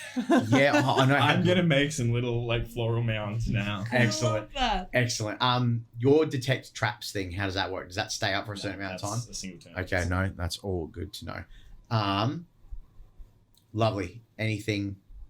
So, while he was flowers, While you were botanying. Voyage did want to take the trap. Okay, so you can add a bear. I think in D&D the Beyond they're called hunting traps. So you can Bear add trap. a bear trap. You can add a bear trap to your thing, and it's like you find where it's anchored in with like this wooden pike into the ground, and you just pull out your whittling dagger, and you're just like, excellent. and you wrap your chain up, and you like circle it through. It's already closed. You set it off. And you just attach it to your hip, and you now have a hunting trap. Sick. But outside of that, it was just watching Hugel's back while he does his gardening. Lovely. Good looking out. I see nothing. There's fire in the background. And Daria is basically hanging tight with you guys. You find he's got his sword and shield up. He looks very uncomfortable. A bit concerned with things that are going on. And if you guys have nothing else you want to do, we'll cut back to our sneak thieves and murderers. And so you wanted to investigate the cart, yes? Yeah, see if there's any contents that have been spilt out of it or if it's been ransacked Any or more anything like that. letters? Yeah. You can either both make investigation checks or someone can give the help action and do one with advantage. Your choice. What's your investigation like? Did you just ask for a I've stat, got good madam? advantage on investigation, so if you want to make your own as well, because you might end up rolling like absolute gold and 'cause I've just got- trump it. An additional 4 to add to whatever I get. Okay, so you're both rolling independently. Yeah, no, I forget you get advantage on investigation. I forget Yeah. that every time. Then there's no point of you taking that advantage. Yeah. I forget it's a thing. What do we get? I got 5. Excellent. I was like, no. For you, I think it's just that the sight of this is very different from Yeah. home. So you're just like, ooh, tough call. Very overwhelming. Yes. What about you? 21. Jesus Christ. Why do I bother? The first thing you notice is you're kind of trailing around the cart and you realize where the breakages start coming inside. And like it's, like the seats that are lined in there are the metal bolts that you hold them in are breaking out and tearing the timber apart. There's bits of broken glass, but obviously like glass vials or bottles have been shattered on the inside, and whatever liquid had come out of them has since become ubiquitous with the rain and whatever foreign substances come in. But what's not hard to miss is some of the blood splatters on the inside. And the reason they're there is because it's dried. Okay. So even with the rain attempting to reactivate it, the cart's on its side. So the ones that are on the floor of the cart, which are now on the side, are still protected from the rain. Can I sort of determine the nature of the blood splatters? Like looking if it's like bludgeoning or if it's like a clean line that's come from like a slash or... Make a medicine check. A what? I know how to administer Panadol, that's about it. That's only a 13. With a 13, it's a spray. You've seen wounds that are bad and they do some pretty gnarly stuff, but this is something like a unceremonious spraying. It's probably the best way to explain it. This is pretty fucking messy in here. Whatever it was, it looks like it's taken them off guard. Because it happened inside the cart. But still no bodies. This is quite a bit of blood. Obviously some damage has been done within this cart, but there's still no bodies. Do you think there might be some sort of cave or home for whatever did this? That is a good question. I can't see anything in the immediate vicinity. I don't know if you've caught wind of anything, but if it is, it's probably a slight trek away. But really, I mean, when you look at the horse, whatever it was, it attacked and gutted the horse right where it lay. So it makes little sense that then it would take the other bodies away. Unless it wanted a snack later on. A snack, or it would have been smart enough to take at least one of the things that was moving the cart to get to what it really wanted. That is true. That is true. Well, if there's nothing else of importance in here, I mean, I can't see anything. There's nothing else that's... No. Oh, I'd say you find like occasional like bits of leather and like a couple of copper pieces that are there. Some like moldy. you get three copper pieces and like moldy rations, like trail rations, where it's like they've been left in the leather and you can see where they've been torn from like possibly from impact or just manhandling, and they've just gone rotten from being left out in the rain and fucking the air and all that sort of stuff. Well, there's nothing immediate here. It looks like. I mean, maybe they didn't die in the cart. Maybe they were just severely mauled and moved on because none of their belongings are here either. Wouldn't go far without food, though. No, wouldn't go far without weapons either. So, they've not left any of those behind. However, I say we keep having a look around in the area and see what else we can find. Okay, so what's the goal? Probably. Did you want to veer off right and sort of go towards the top right, sort of towards the top right of the map? Yeah. Yeah, Yeah, we'll like in between the. As you start to yeah. move, Hugh was just gonna like shout out, like, "Find anything good? Just blood, lots of blood." Is there a trail from the blood?" Watch yourselves. We did get a trap before. There was there any notable trail of the blood that we noticed? No, that was just inside the cart. Sifting through the soil now while it's raining, that would be a high DC investigation check if you wanted to try and figure that out. Especially since there were several days since this probably occurred. The worst that can happen is that I fail. Cool, make an investigation check. Hugh was gonna move up to you guys as well. Yep.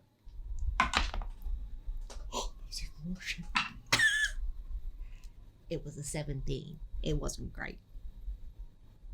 What was it, sorry? 17. As you get down, it's one of those things where it's like you kind of get down and start sifting through the soil a little bit with your fingers, attempting to find something. Liquid that gets diluted and falls into the soil can still be traced in certain points where it gets down to a certain level. So you're like, oh, fuck, what's going to happen? And you start sifting through. Instantly, revolver on your left-hand side starts getting hot.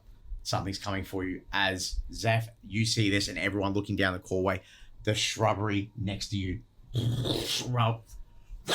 and two mutated tendrils of green and wood and oak reach out and attempt to swipe you. But as you've gone to investigate and your gun gets hot, you instantly duck under and they both miss and go over your head as this shrub here, well, not shrub, a bush, begins to rattle and shake. You watch as the leaves start coming off and you hear the like creaking of wood and malleable materials. I did too. I was looking at it, I was like, that's a pretty suspicious bush. That's a nice. That's bush. cool. As this entity of wood, grass, dirt, bone, unsure of what creature it is, reaches out and its attacks miss. And as it opens, it's all. And while its mouth opens up, you can see an arm hangs out and then a tendril tongue and pulls it back into its throat. I need everyone to roll initiative, please. That sounded terrifying. Thank you. Oh! Get my initiative tracker out. I'm so behind. Oh my god. You. Oh, In John, jail. into jail. Begun.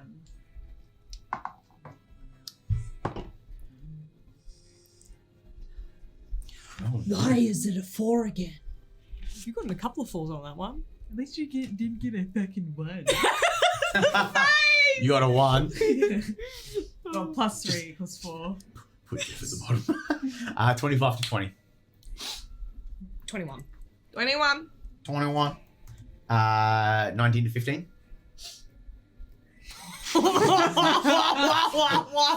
Oh, I forgot to write for Daria. Oh no. Okay. This is fine. 14 to 10. 10. You need another D20 that you can swap that one out with. And 9 to 5. 7. No. Okay. I will make these motherfuckers work for me because these are Voyager's dice. 1, 2, I should have used you.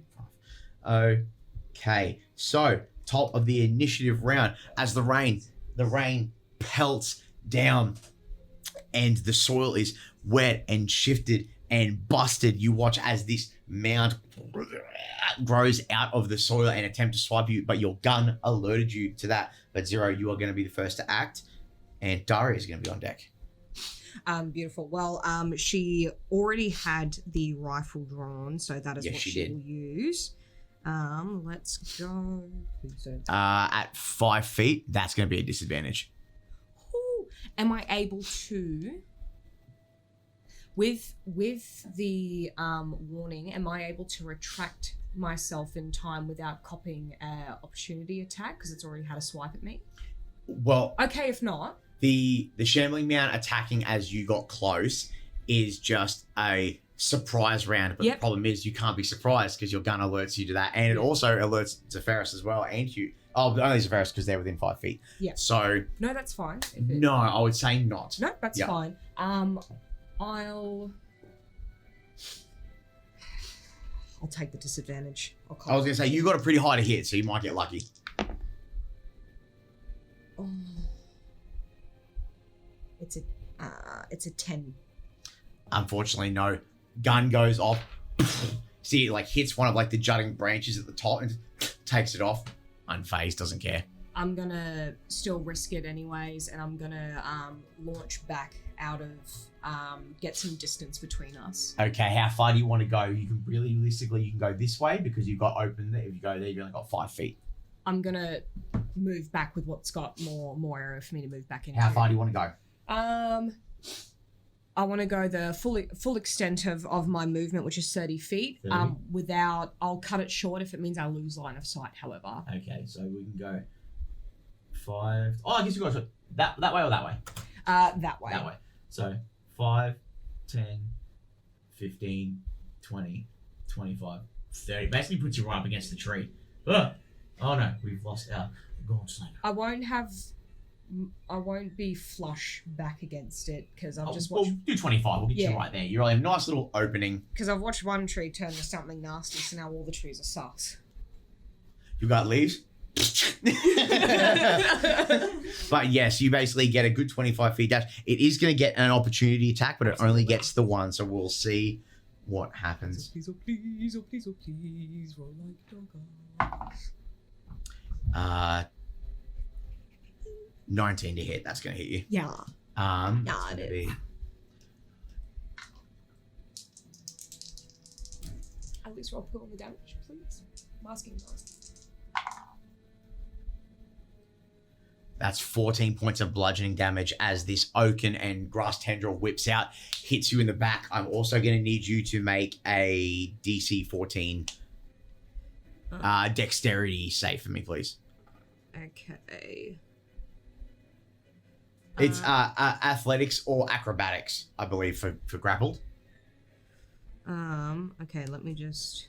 So I'm also adding that skill proficiency on top of it, am I, or is it just a straight dex save? If you have any proficiencies, D&D Beyond will add it for you, but you basically just got to make a you're opposing a grapple basically. So it's going to be.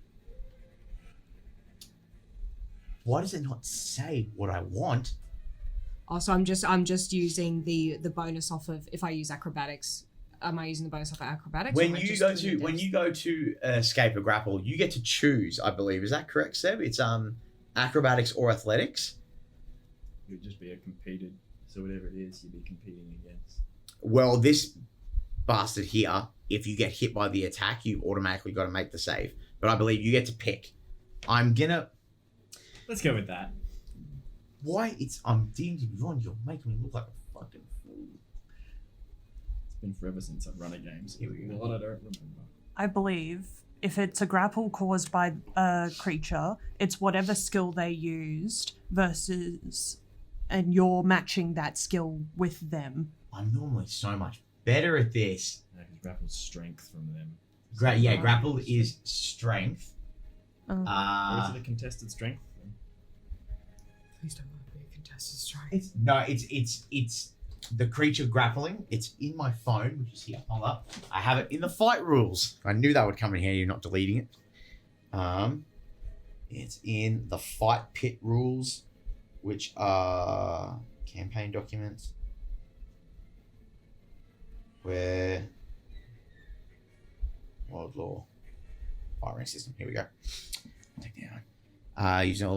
Using at least one free hand, you try to seize the target by making a grapple check instead of an attack roll. A strength athletics contested by the target's athletics or acrobatics. So dexterity. Yeah, so you get to pick athletics or acrobatics. Acrobatics, absolutely. Go for it. That's 21. No chance. You feel it hit you, and the tendril goes to wrap around, and you just use the range. Go, not today. Whoop, and you turn into the grab, and it loosens its grip, and you're out. Done. Easy. And you roll, combat roll, full style. Kate comes up, got the rifle. You're away. No stress. Very big stress. Still got 14 damage. Big stress. Yeah, big stress. Big shock. But big cool stress. Lovely. Anything else you would like to do? Negatory Star Commander. Alrighty, so that's going to go down to Daria. Daria, seeing this absolute kerfuffle happen, he's got his sword and shield drawn, but I do believe he's only got 30 feet, which is no chance. He's still gonna right in the middle of that shamble. He's gonna go about there. And what's he got for? Are these considered difficult terrain? No, they're just there for flair. I'll tell you where it's difficult terrain. Don't you worry. You watch as Daria runs, he plants the sword real quick, using a free object interaction, just plants the sword in the dirt, and is going to... No, actually, he's going to channel it through the sword, because that makes more sense to me. And I don't care what the rules say. It sounds cool. You watch in the rain as the sword glows, and he's going to launch a sacred flame at the mound, because that makes sense to me. It's 30 feet. He's definitely within 30 feet, so that's fine. This bitch needs to make a dex save, and I don't know how much dexterity you think a giant thing of plants is going to have, but... Hopefully not. Nah. A lot. It takes, and this thing takes... Excellent. 7 points of damage. So... Alrighty. So you guys watch as this mound erupts in like this sacred light, this radiant light, and it casts a glow around like your area immediately through the clouds and the rain is illuminated for about here. So anyone in the immediate circle, excluding Voyage, I'm sorry, it's lit up as this thing just goes as like you watch as like the leaves and the mound, the oak try to like seal over to like snuff the flame, and it's just struggling. It's in so much pain. But that is going to be, I'm just going to make sure. And that's not, I don't think so. Why? Why'd I do that?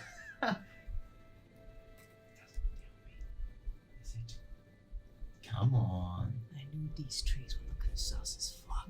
Excellent. Okay. There's something there. No, yeah, if the symbol's like that shining star, it's radiance, not flame. Yeah, cool, we're good. So that's going to be the end of Darius' turn, because that's really all he can do right now. Next is going to be our shambling mound, and it's lost 0 in the kerfuffle. It sees Hugel and Zepharis, but it sees Daria as well, because Daria just lit it on fire. I think... What's that? Yeah, he can do it. He's going to bypass Hugel and go straight for Daria because he just lit him on fire. You are going to get an opportunity attack if you would like to spend your reaction to use one. Why not? Why not? All I've got's that little, like the razor sharp gardening trowel that I had before. So Oh my god, a gardening trowel against a thing of grass and dirt? No, I didn't think of that at all. So a D4. We're about to do some rooting, boys. 5 damage. Hell yes. Oh, wait, did you roll the hit? Oh, no. Let's roll the hit Of to course see I'm if that gonna 5 do that. damage is going to land. No, it does not. No, unfortunately not. As you go to catch it, 11 hits. you go to stab the trowel and it just hits one of those big bits of like oak and wood that are stuck in there, and you feel like kick and it bounces off, unfortunately. But it pays you no mind because it wants the one that burned it. It's the mound's turn. It's going to make 2 attacks on Daria. and surprisingly both miss. So Daria just being ready for it as the thing swings, and you see those two tendrils again comes out, and it just off the shield, and he starts cussing in a language I can't really speak, so I'm not going to try it. And like you guys immediately, Void, you can see it too, as it attacks, it attempts to whip the tendrils around the shield, and it just can't grab it. It's like wet steel. It has no thumbs or fingers, so it's kind of just like and like comes off. That's all it can really do. It's not an incredibly agile or powerful creature to go, but that is going to be Hugel with Voyage on deck. Am I within melee? Like if I leave, You are within melee, but it's already used its reaction for this turn cycle has. trying to attack zero. so So I'm gonna get the fuck out of there. Sure. So I got 25 feet. I'm gonna come back this way absolutely and cast Spiritual Weapon on top of it. do it. Do it. So comes out a giant glowing garden trowel. Stop. We've been sitting on that for weeks. I was like, do the fucking show, dude. This is the giant spiritual. So you guys watch as like the specks of rain begin to and pull in, and then just and it's just a glowing purple garden trail. So there's a 14 hit. Does not. I'm sorry. Ah. As the spectral trout Swings goes wide. to swing in, it's just got this weird carapace of like this ever shifting carapace of wood and soil and vines. And as the spiritual weapon goes, as the spiritual trowel goes to go in, it just clips more of that hard oak shell. I can then use my bonus attack to have a bonus move to have a second go with that weapon. A 25. Yeah, that's gonna get the job done. And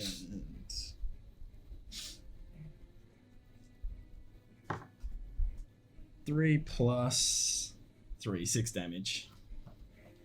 Alrighty. So it takes another swing. So you watch the trowel the first time goes for like a chopping motion, and it doesn't land, and almost in like this like subconscious way, you watch as like Hugel rotates his hands and brings it down, and instead it goes for like more of a actual troweling motion and hits this big chunk in the back, and you watch it go like to where the trowel is. It goes up to like where the scoop ends and the handle starts, and you just hear this like this weird wet noise as it digs in, and you take a chunk of it out of its back.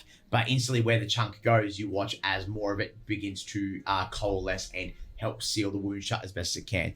It definitely hurt it. It's just, it's using what's left of its mass to try and keep itself together. But you definitely landed it. Is there anything else you want to do? That's all my stuff. Alrighty. Voyeur, yes? I'm so sorry to interrupt. I really think Hugel should like have like a stockpile of like gardening puns to like, you know, just like shout out in the middle I'll of have to combat. prepare that. Yes, I think you're right. Sorry, please continue. Put it on the record. If you pop a gardening pun in this combat, the next roll you make is with advantage. So that's going to be Voyage with Zeph on deck. All right. Come on, baby boy. What do you got? So I'm actually gonna command dog first. Yeah, you watch you like stimmer. Aggressive little snot boy. Yep. He's got about 30 feet Yep. of movement. However, what I want him to do is try and get behind it. Okay, so 30 feet is not going to get the job done. 30 feet's going to get you from there to there, right in front of it. He can dash around it, Yep. or do you want to 30 feet passing through you will get him like there? We've got those in order, really. Yeah, all right. Get him. Am I? Yes, you're more likely to right there. It would get him roughly here. I'm Um, trying to get him within attack range still, so he's still within. so you want him within 5 feet of the shambling mound? Yeah, so if you want 5 feet, he's basically just going to make a beeline and just saddle up right next to Daria. Cool.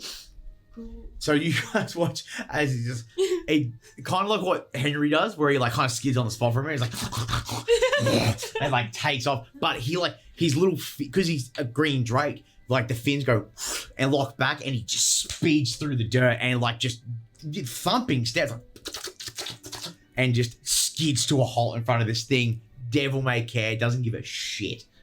I love that. When another creature within 30 feet of the Drake that it is seen. No, Daria hasn't. Daria. Hasn't made an attack on this guy yet. Yeah, he did. No, he did. He did Sacred Flame. Yep. Cool. Speaking of which, So when another creature within 30 feet of the Drake it's a cantrip. that it can see hits a weapon attack, no. Oh no. That's all good. We're just gonna sit on that, and he's gonna try and bite it instead. Yes. Get that stick, boy. Big tongue. It's 12. Unfortunately, 12 doesn't hit. Look, he's trying. He's So- got a short snout. You find, he sees one. He's like, yeah, that one looks real good, and he goes for it, just misses, and it's like, and he gets real angry. He's like not happy about that at all. So it was bonus action to command, so I've still got Yes. bonus movement to Yes. go off of. And you still have your action as well. yeah. So. I need mouse to make my life easy. I'm just gonna go for a bow attack. A bow. Sure. A shooty boy. Sure. Pull out that long arrow with the white fletching. And it'd only be one? Or is it two? You get 2 attacks. You get 2 Yeah. attacks per turn. Yeah. My You get 2 brain. attacks per action. Yeah. Small brain. So I've got an 18 and 25. Both hit. Roll your damage. Cool. Just quickly remembering how to do that.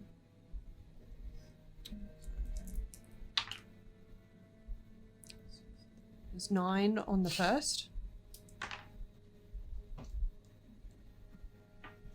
It's 12 on the second. Solid effort. So there is this whistling through the rain, and at some point, I would dare say, Daria and even Zeph being that close, you watch as just with this insane grace, Voyage pulls up 2 arrows in the same hand.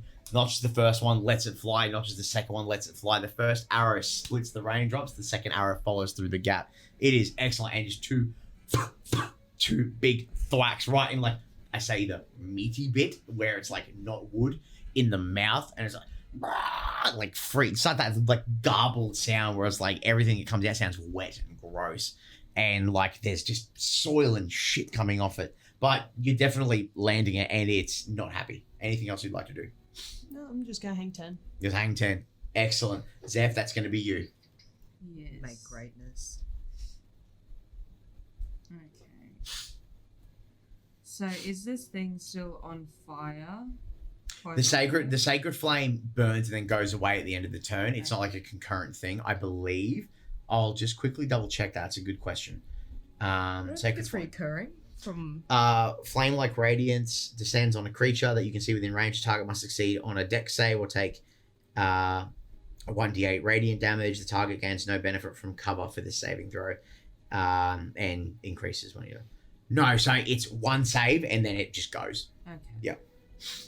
So, because it didn't save, it still would be on fire for the next round as well, unless it rolls another save. I would say basically the way Sacred Flame works is the caster does it. Yeah. There's an instantaneous moment of flame that burns the victim, and then the flames dissipate because they are magical. I'll say for the incident of this, though, also because it's wet, but even though it's a magical flame, it's like any embers or cinders that would have been left would have burned out. Okay. Yeah. But like I said, even though it's hard to see because of the rain and the shade and the cloud, you can still see. Yeah, just because I kind of wanted to get a feel about how that would work with the rain and everything like that, because I did want to do like an improvise with my torch because it's timber, but that requires me to get close to it. Yes, and you also, I'll give you these for free. You would also believe that Daria using magical fire is because it's magical. You pull out an actual torch, just gonna you're go. not even going to get it going. It's not going to work. Okay.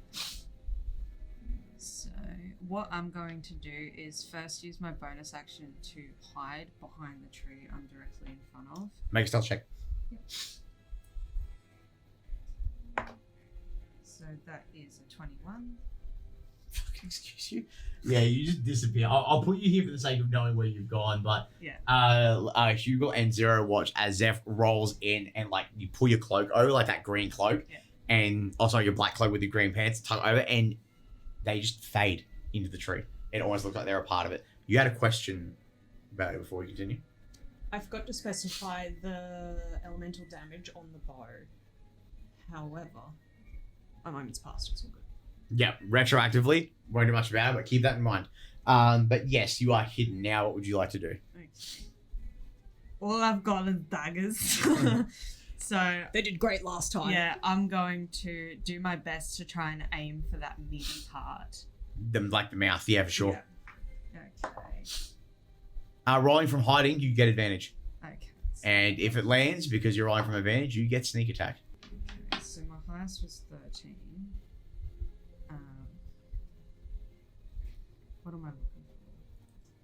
So plus 6, so that's 19. God, I forget how high your dex is. Yeah, dude, that's gonna get the job done. Yeah. So roll your dagger damage and your sneak attack, please. Also, that led to a bit of a discussion while I was playing at the game shop the other night. Rogues can make sneak attacks as many times as they can attack per round. It's not once per turn. I got you. Yeah, so rogues attacking with an opportunity attack, if they can make it with advantage or as an ally, they can still get their sneak attack. So it's 3d6 and then 1d4. Yep, that's right. Kill this sucker. So 5, 4, 2, 2. So that's 13. Wow, excellent shot. So it's crazy. In the last 24 hours, all of you have seen Zephyros blend into their surroundings and then just knives out of the darkness. As this like green bile oozes out of the gut, and you hit it like into like the jowl, into like these weird globules that grow inside, like almost like moss and like fungi, like this weird amalgamation, and it's reeling. That fucking hurt. That was not ideal. Is there anything else you'd like to do? No. Alrighty, that's going to bring us back to the top of the initiative. Zero, that's going to be you with Daria on deck. I'm gonna try and shoot it again. Yes. Yes. 12. Unfortunately, doesn't hit. Wait, was that with the White Widow? Yeah. You have to spend one of your attacks to reload too. Yeah, so one shot. Fortunately, doesn't hit.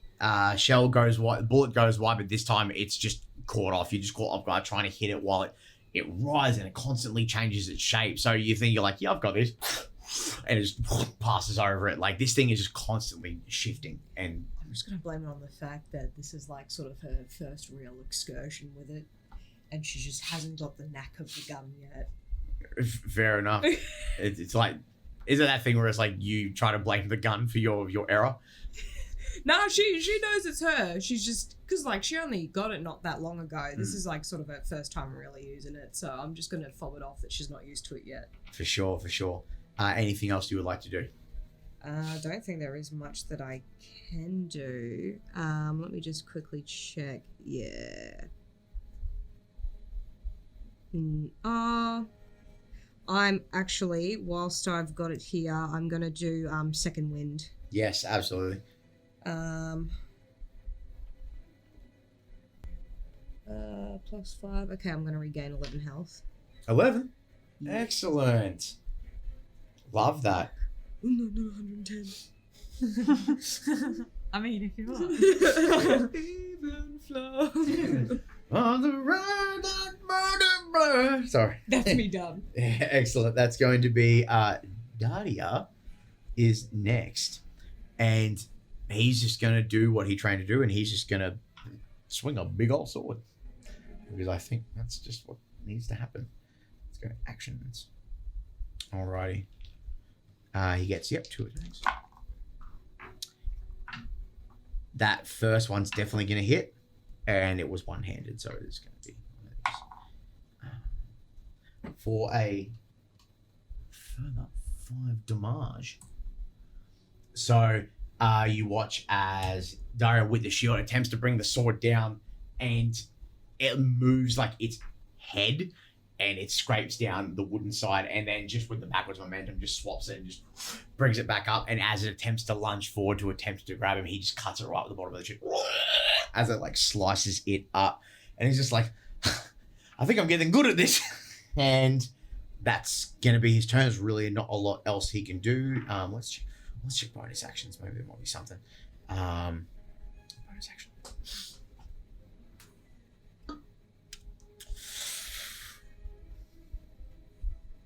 No, he's not going to do that. He's going to stay right where he is because I think he knows better than to leave friendlies alone.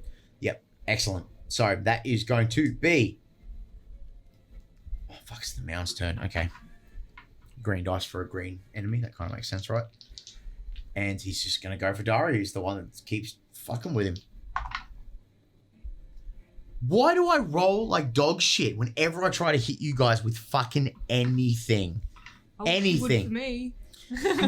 Go away. I think you're the only ones who's taken damage this campaign. So I've taken some. Oh, you have? Okay. It's been spread. We don't talk about the sessions ago that I had. Oh, okay. You know the sad bit is? I don't even have to do the math. If it's got 1 digit, there's no chance in hell it's ever going to hit.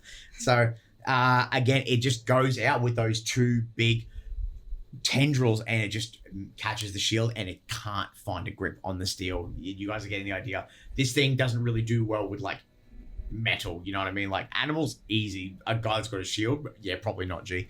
That's going to be Hugel with Voyage on deck. All right. Hugo grasps his necklace, says a small prayer, and a purple electricity shoots from his hand with guiding bolt. And that's 19 to hit. That's going to hit. So we got 4d6. What, 46? Yep. And lightning damage, right? I imagine it is. It doesn't specify. What's the symbol? Oh, is that how they do it on here? That's how I've determined it sometimes. A little thunderbolt? I think it's radiant, actually. No, it's radiant. It's a starch radiant. Yeah. So what do we got? 6, 10, 14 damage. And he is now glowing with like a purple energy. Next attack on him gets advantage from whoever. What? the person Good who job. attacked it. Do you want to do anything And with then- your Yes. trowel? Trowel's going to come in for a swing. Roll with advantage because it's flanking. And yes, the spiritual shovel gets it too, okay? Thank you.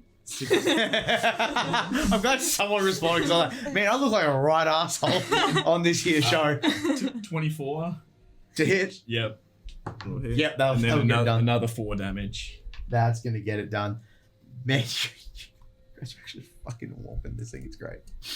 Excellent. So, spiritual trout comes in, and like any good gardener, it knows where the soil's weak. It's going to go right into that hole again and just shovel down.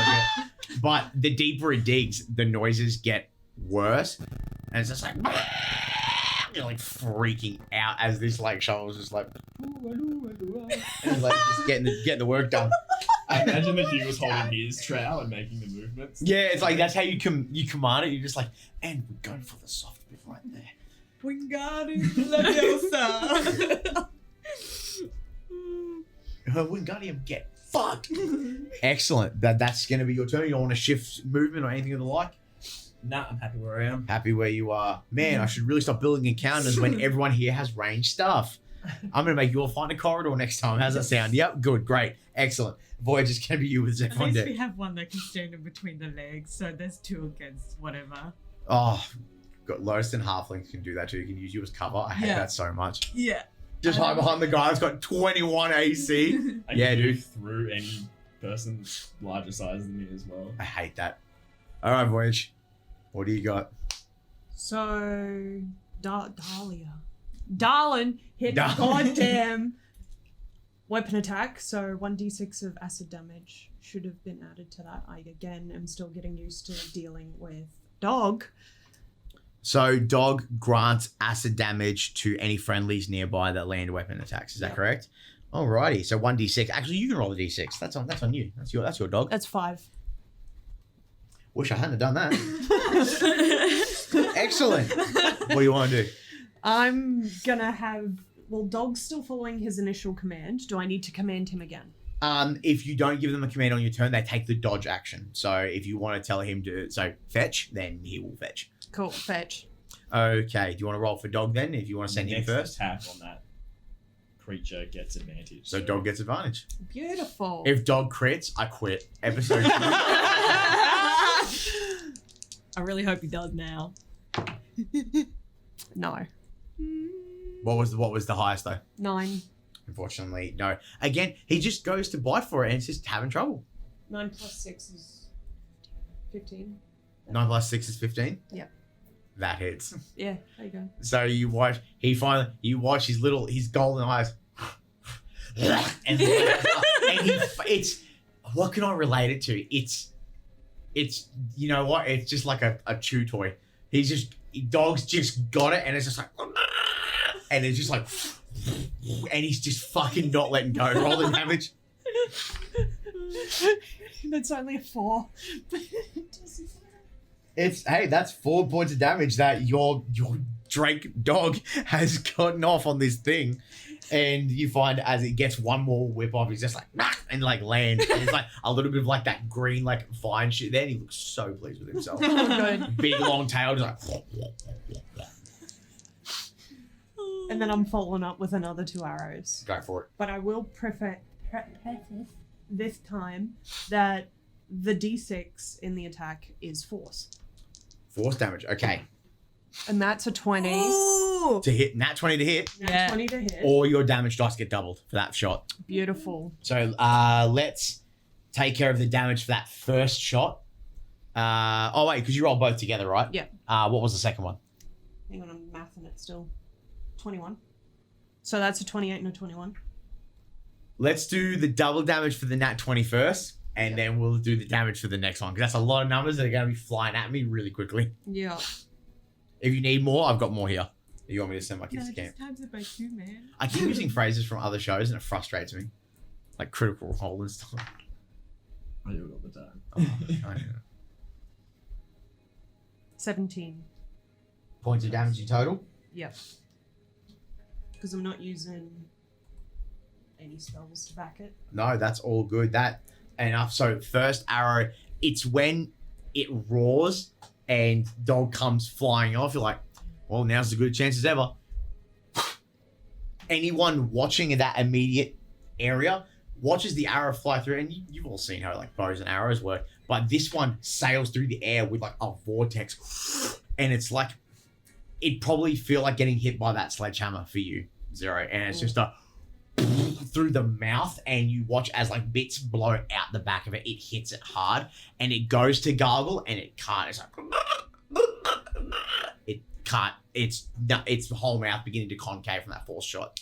What was the next one? 13. That one misses, unfortunately. Well, as it reels. It was 21 to hit. 13 Oh wait, 13. damage. No, that's right. No, yes, that's right. So first arrow goes in, reeling from the explosive shot, and because it's just a perfect gap, you just go too easy. Next one flies through, and it just lands into like a big, fat, throaty area where there's like vines and stuff. That arm that popped out before is well gone. It's within the masses of this creature, but it is roiling, and it's not doing too well. Anything else you'd like to do? Yeah. Nah, it's sitting pretty Yeah. easy. Zeph, that's you. I will throw my other dagger. That one's not going to be advantage because when you attack from hiding, you lose that cover. Yep. So if you just want to hurl it up. You've got friendlies within 5 feet though, so you're going to get sneak attack if it hits. So 17 plus 6. That'll get it done. So that is just the 1d4. D4 plus your D6 for your sneak attack. Yeah, Wait, can I 'cause still get sneak attack? it's the beginning of a new round, and you've got friendlies within 5 feet. Okay. Now, I've heard chatter somewhere that sneak attack only applies to attacks within 30 feet of range, but you're within 30 feet, so that's fine. Okay. So, D4 yep. and 3d6. Yes. Okay. So 6, 10, 11 plus 3, 14. God damn. Finish him. Throw another dagger, and this time, as it's from the wound from Voyager's arrow, where the force blew out the back, the carapace has begun to peel, and you can start seeing mounds of more plants and some bone, some like chitinous material that like seals it all together, and then you can just see where it's goopy and wet underneath this carapace, and you're like, that's the money shot. Dagger flies through and just thuds into that gap, and this thing's just like it's freaking out. It hates what's happening to it right now. Anything else you'd like to do? I would like to that tree that's just behind it there. Yep. I would like to go to that one and hide behind that. Dagger hunt. Dagger hunt. Yep. So you sprint over, power roll in. Give me another stealth check. Stealth check.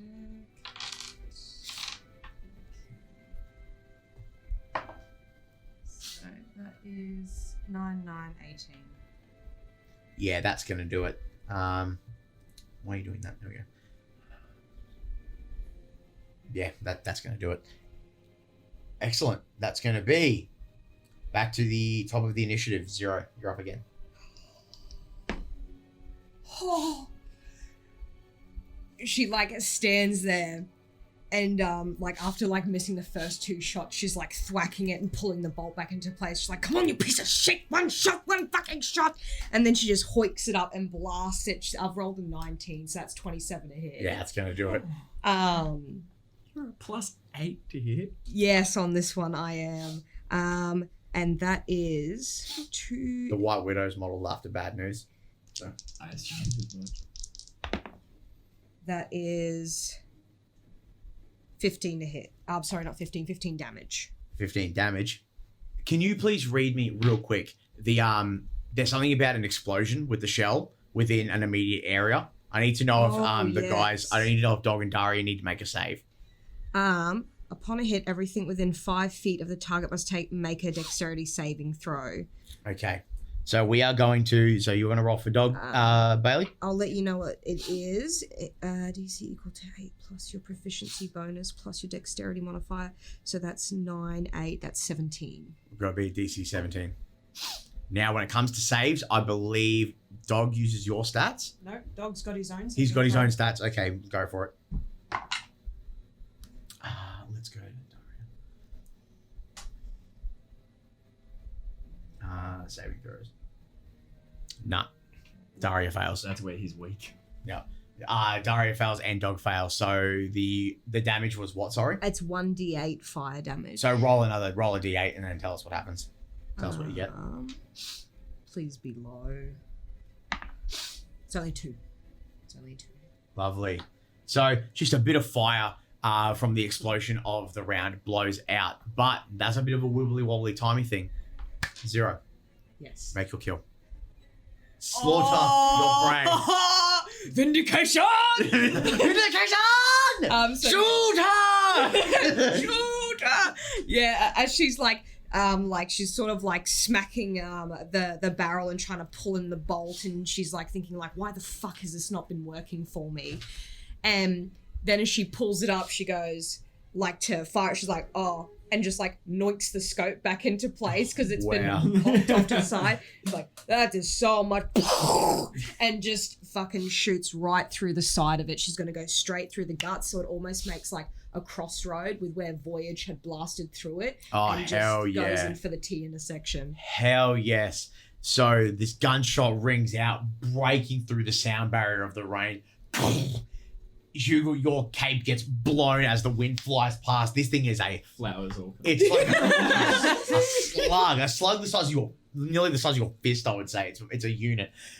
Flies through. Dog being short enough, in the explosion, it's the fire that gets him, but the slug just flies through it and overhead. But as it goes through, hits the meaty bit, you hear the as it and you hear the pop on the inside, and all of you watch. Let me just make sure I'm not missing anything here. Let me just make sure. Yes. So you watch as the bullet flies through. There's that pop on the inside. The slug flies out the other side, and there's just as it goes to reach for Daria. There's this, and it starts to shrivel up and fall to pieces and concaves in on itself. Your prey defeated. You guys take a survey of the land, and immediately with battle sense, you're quite confident that you have vacated the area of any issues at hand. Immediately, it would be, immediately those close enough, it'd probably just be Daria. You watch as Daria, as this thing's shriveling up, he uses his sword to try and push through the muck. Even the oaken shells begin to and crack and break. Like when wood chippings, wood's been torn apart by termites and it just breaks at the faintest touch and it starts breaking through. And there's a moment where you guys all immediately watch as he just goes limp.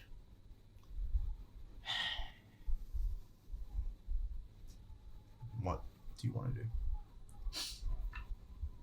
Definitely gonna be approaching it, and if Daria hasn't done so already, want to really open it up to see if we can find any maybe leftover remnants of the people that we were first sent out to look for. And make investigation with advantage. And you know what? He will also just do one as well. 19 on the die. Yeah, that'll do it. That is 18. So, gaining advantage because you knew what you were looking for. And Daria just looking himself in the haste of what's happening. It's metal. There's metal in there and there's bones. The thing that draws attention is the arm that fell out that you saw originally as he sifted through is grey. And it's wearing a bracer, the same as what his friend Yuri had. So we can't determine any sense of the hunters that we're looking for in the remnants of... Make an insight check. Anyone who would like to can, actually, if everyone wants to get involved. I'll say, because you're all around and you're looking and... 3. Advantage 23. Jesus. 19. Okay. Never mind. I love that number. You get the idea that's if the hunt's been gone for a few days and the soldiers were just a few days behind, they're gone. They're digested. Fair enough. No, fair enough. And you watch as it begins. It takes a while to dissipate because it was a hulking monster. There's bone. There's skulls in there that are cracked and bits are missing. Now, yes. But the bones themselves are starting to get that. I hate using the term tryptophobic porous eating. It's starting to just dissolve the bone. Once it sits in there for so long, it repurposes what it eats, and it becomes part of its. I know that would get you. It becomes part of itself. Are my daggers okay? Your daggers are fine. You quickly walk over and just go. Yeah. And just give him a shake. How's, based on the reaction he's given where his shoulders have slumped and he's looking like fuck. Yeah. Voyager's gonna come up behind him and kind of set a hand on his back and just ask, did you know them? Well, Yuri was the only dark elf to be in the unit with me, and we connected because we were both elves. He stayed with me at my family's house. It shouldn't have been like this. I'm sorry, you've lost a very dear friend. Not as sorry as me. Just gonna moral support Pat. Don't worry about that. You're all This is off to take a piss. Stealth. I'm just gonna go behind this here shrub. No. None of us would even notice she's He didn't. Yeah. Yeah, he- go on. Yeah, go on. But yeah, it's not like losing a family member, but it is. He has lost someone that he grew close to while he was training. Hugo sort of comes up to the group. I'd like to perform the rite of passage onto these, but do we need to take anything to prove what we've found? What would be the bare minimum?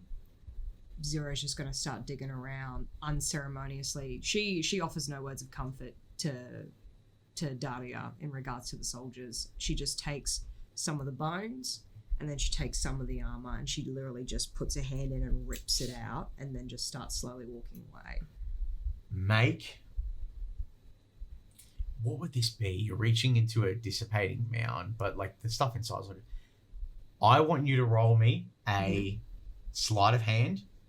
Yeah. Oh, what we say sleight of hand? Yeah. Is it sleight of hand? No, hang on. It's not the issue. No, I take that back. You're not going to roll a sleight of hand. You're going to roll a luck check. So roll a d20. Natural 20. Oh. You reach in with a natural 20 for luck. Because it's like you always want it to be on the higher end of the spectrum or not lower end of the spectrum. With a d20, you stick your hand in and you're just like, whatever. And you're like digging through and it's like, I'll find something at some point.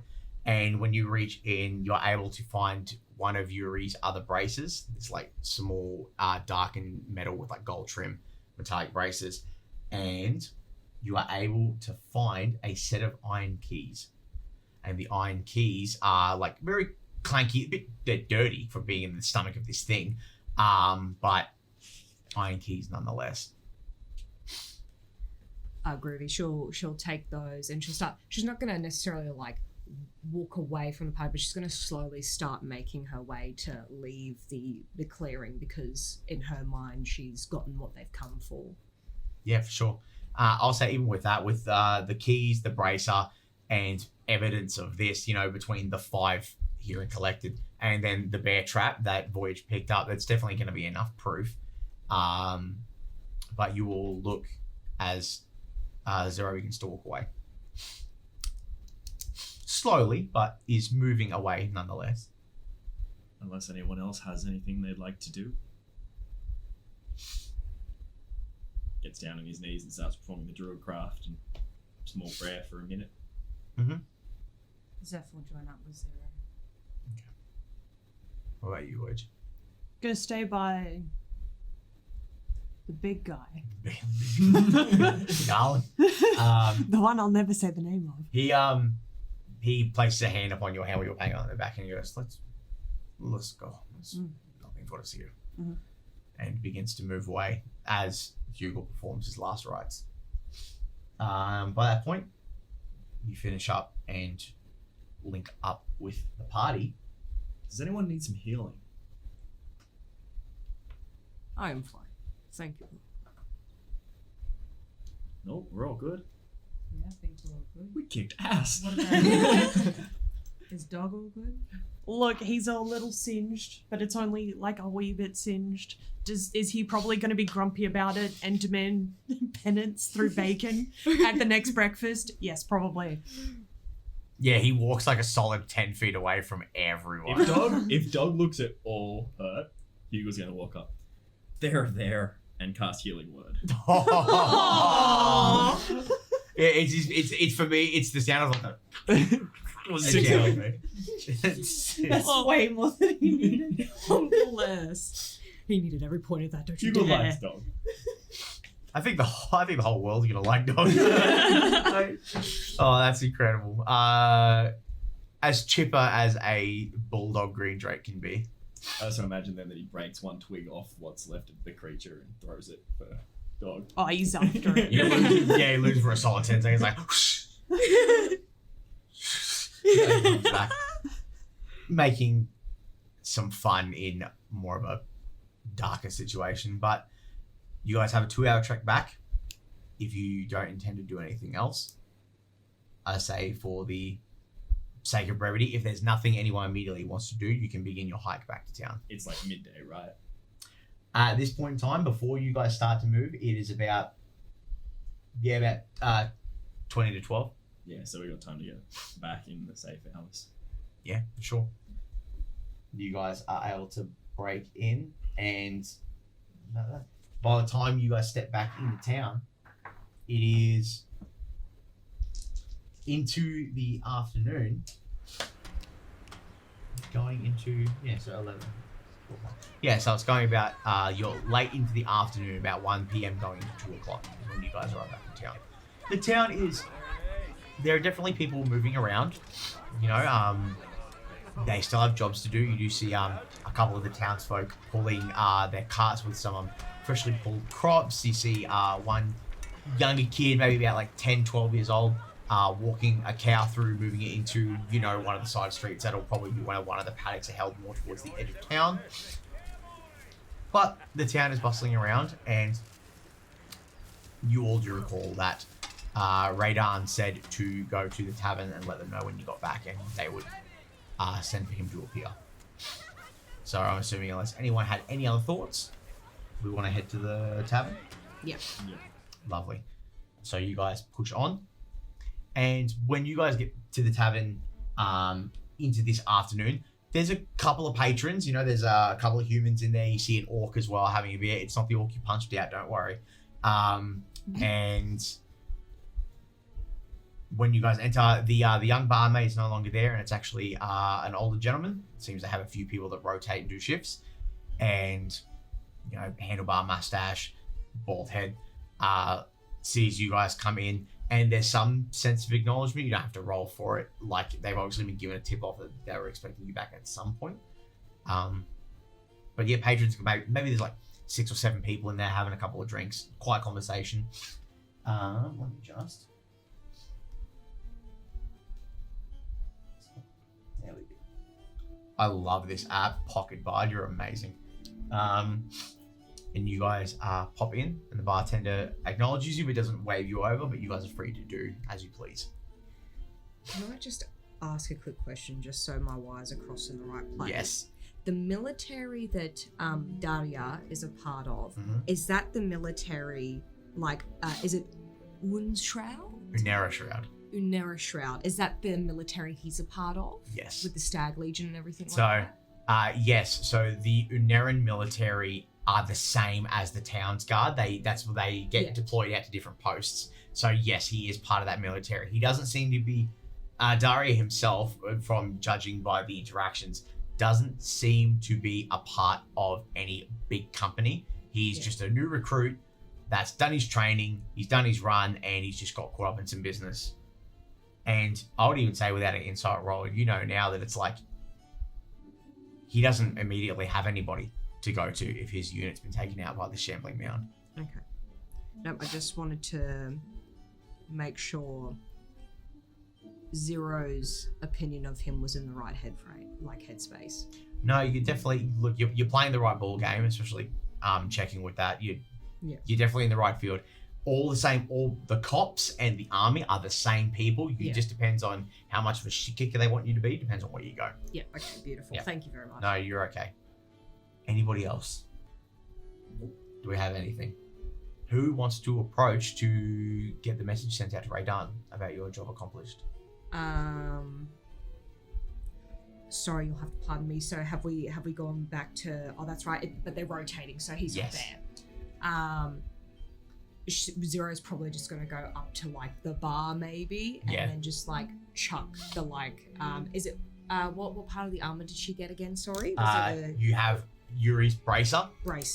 And I guess unless anyone dictated that they wanted to leave it behind, you'd have that. Oh, no, because Daria threw it. I was going to say you'd have that pauldron, but he tossed it.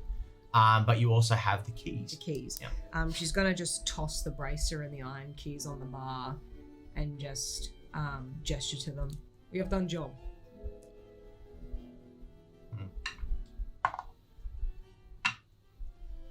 You find he looks down, handlebar, bald head, wearing the shirt and the apron. I'll get Redon down here immediately. Thank you. And you find he quickly ducks off behind the bar, like in a little kitchenette. Don't hear anything.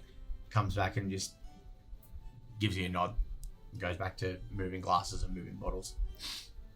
As we're waiting for him to come out, Voyage is going to come up and set down the bear trap as well. You Just finally looks at you and goes, okay, excellent.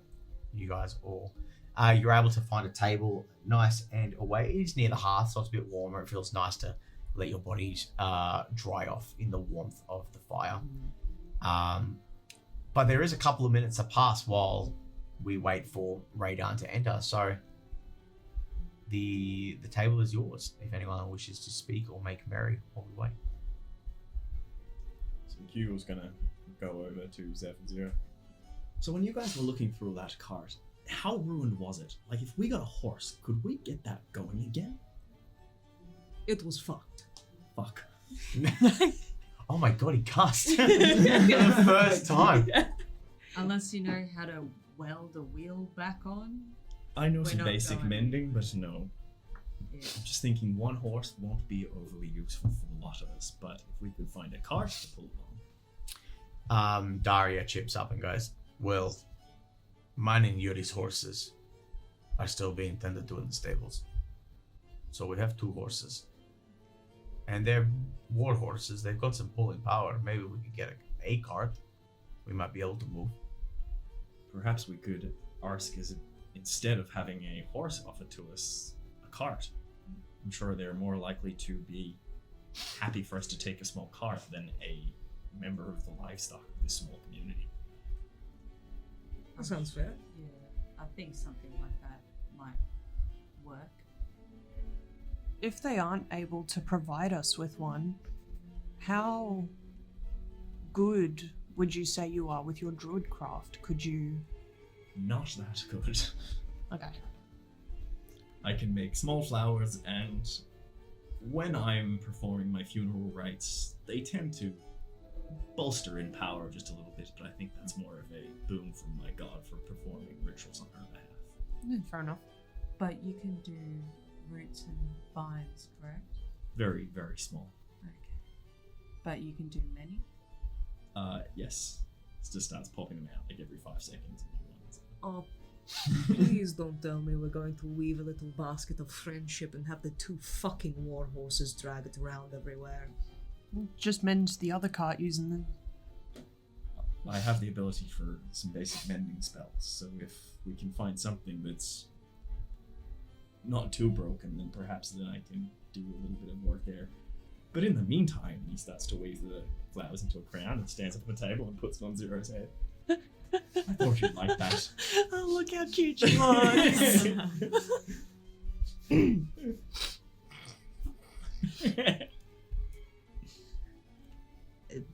Donkey. And she just kind of like shuffle around on the table a bit. She's a little bit embarrassed. Holy hell. That makes Zero blush. My goodness. As this, whatever this is, continues on, as the door opens and you hear heavy step footsteps and it goes, comrades, how do we fare? And you find Radon holds himself over, pulls up a chair and sits at the table with a heavy sits down. What happened? Everyone died.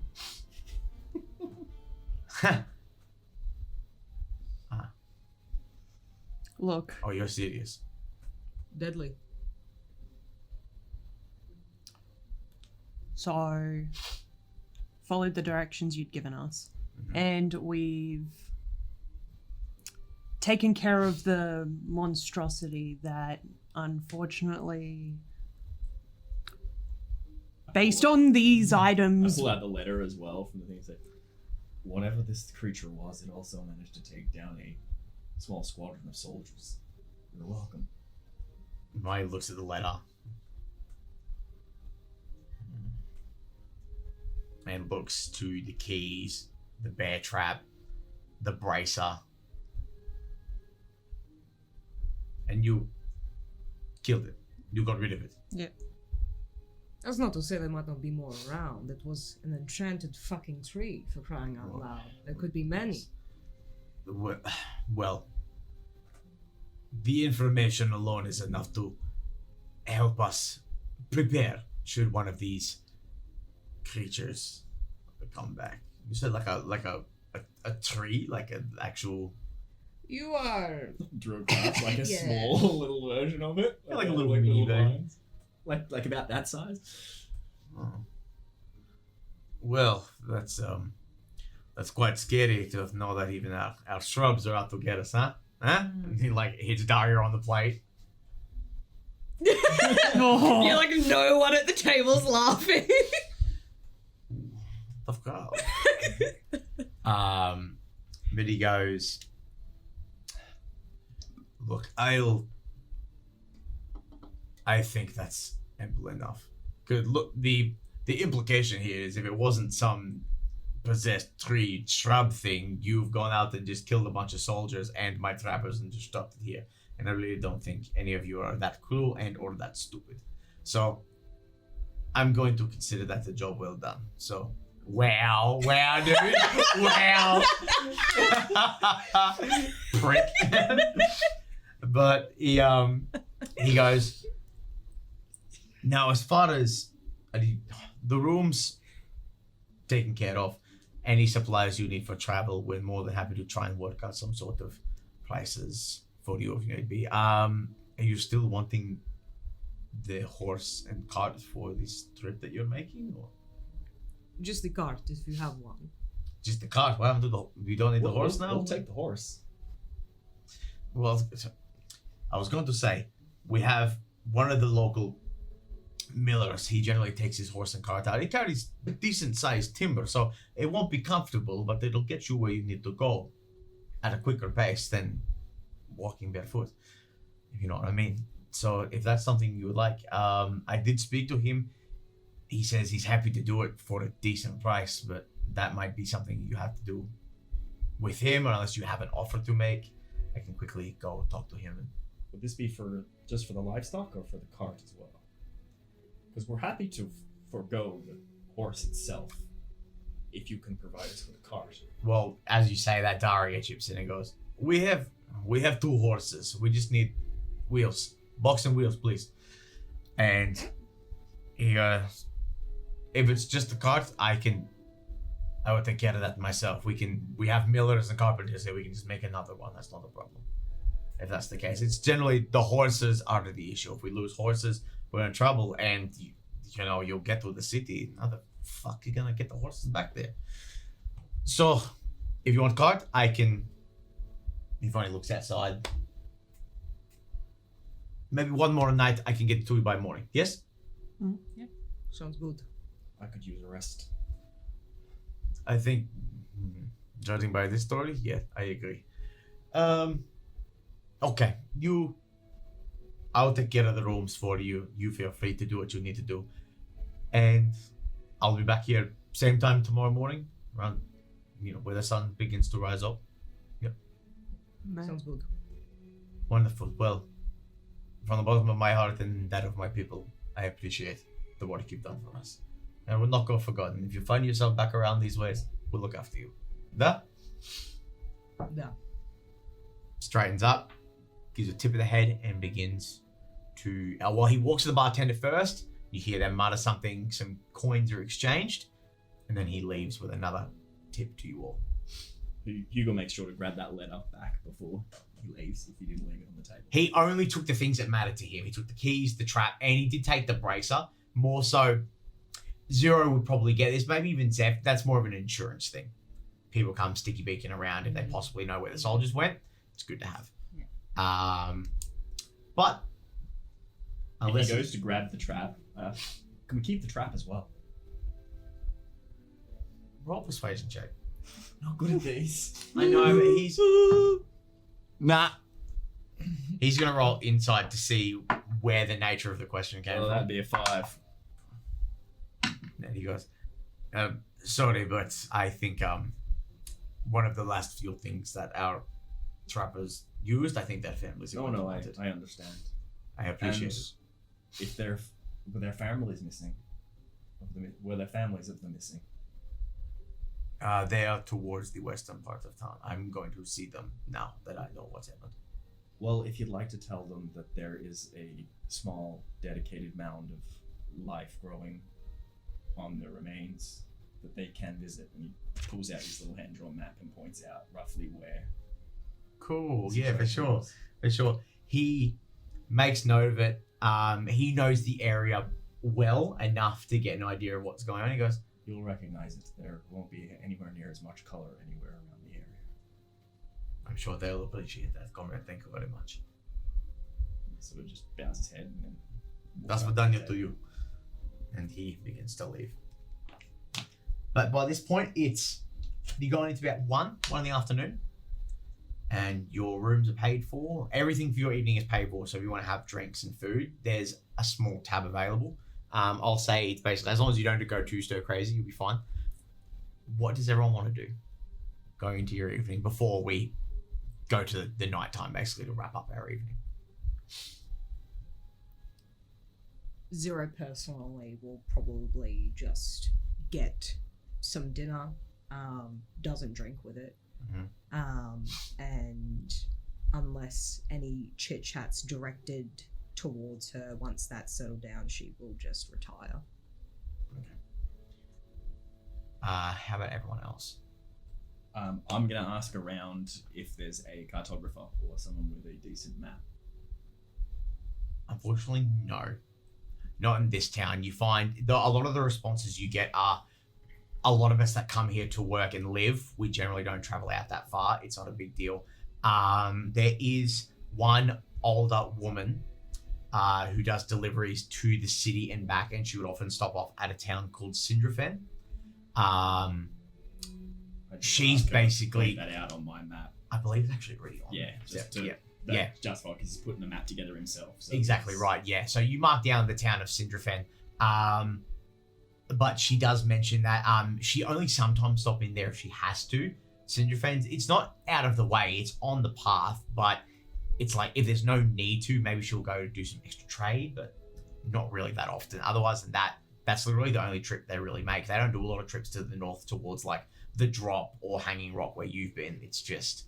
So there's nothing else between here and there that's worth marking down? Not that they would know. No, she like... not really. You find that like if you pass the city of Hanaface and you keep going, you'll get to Yorkhammer, but that's about it, and that's past the city, my love. So I don't know if that's really anything to you. But people pop up small villages and settlements all the time, so I'm really not too sure. Thank you for your time. Drew crafts a small flower, as he tends to do. Oh, thank you. I like that. Thank you very much. She puts it in her hair and Thank you for your time. Zeph or Voyage, anything into your evening? I think Zeph will just grab some food and just sit at the table with everyone until people start to leave, then they're gone. Zero's the first one to really vamoose the second dinner finishes, so I would assume you'd probably be hot on her heels more than likely. Yeah. Okay. And what about Voyage? Firstly, Dog. Dog has not been yeeted. However... I never assume now unless you tell me that he's just been... Yeah. He didn't stick with Voyage. He's gone on a quest with Hugel because Hugel gave him the good pats and played the fetch. Gave him the zoomies. Yep. So he's your problem for the evening. No, that's great. This is like real life me. I try and adopt people's pets without. It's like Hugel in a dark room. You're mine. Look, I'm pretty certain Hugel could ride Dog into combat at this size rate. Anyway. Sitting there though, Voyage is actually gonna more so just be trying to chat with, like, why do I keep trying to interact with this fucker if I can't say his name? Interacting with the big guy, Darlin. I was gonna say, if saying a hard R is better for you, Daria, then just do that. Yeah. La, Daria. la, la, la. Yeah, it's Daria. Yeah, Daria. Just trying to interact with him. Not trying to be like a pushy piece of shit, but just trying to make sure that he's alright, because he's kind of got this vibe that he's lost his good friend. And he just wants him to be the, like, yeah, you can mourn, but like, I'm also going to be here as like moral support. For sure. Because we had a great night last night. It was really fun, and I need that fun guy back. So you're not allowed to be sad for long, so I'm here to support you. Liam, I'm sorry for all the interactions I've had to play as you. I imagine the night before he was sitting in the corner while we were having. Yeah, it's like a money's going on, and like just watching the kids play. I'll say, for the sake of not trying to steal Liam's character too much, I've done a bit of driving tonight. There's interaction where he talks you through when he went to training, and he's mechanically is an astro elf, but here in Miros they're known as lunar elves. Elves born with a particular gift due to lineage or due to date of conception. So sometimes, even in like general public, before he joined the army, he was shunned a little bit because people thought, oh well, he comes from a good off family because they're important, this and that. He doesn't really talk much about as far as his background, but he talks about like sometimes, you know, lunar elves get a bad rap because everyone thinks like, oh, they just think they're better than us because they get extra cool powers and all that sort of stuff. Talks about his training and, you know, like all the bullshit they got up to. Yuri, the fact that Yuri was a rogue and was like constantly playing pranks on the rest of the team because he could like hide in anything and would just be invisible. And then jump out and spook the shit out of someone. Like the guy's going to the washrooms, he jumped like out of the water, like using a straw to like hold his breath. Like the dude was just funny stuff like that. And you find as he reminisces, he does laugh, and you guys have a good chat learning, and whatever information you choose to disclose is up to you, but there's good chats had. Voyage has specifically gone out to give him that opportunity of mourning almost. So he's going to keep any stories about himself not so much under wraps, but it's not about him right now. This is about letting... This is about your boy. Yeah, this is about Daria getting a moment to just reminisce and mourn and be ready to move on with the next day. Right inside.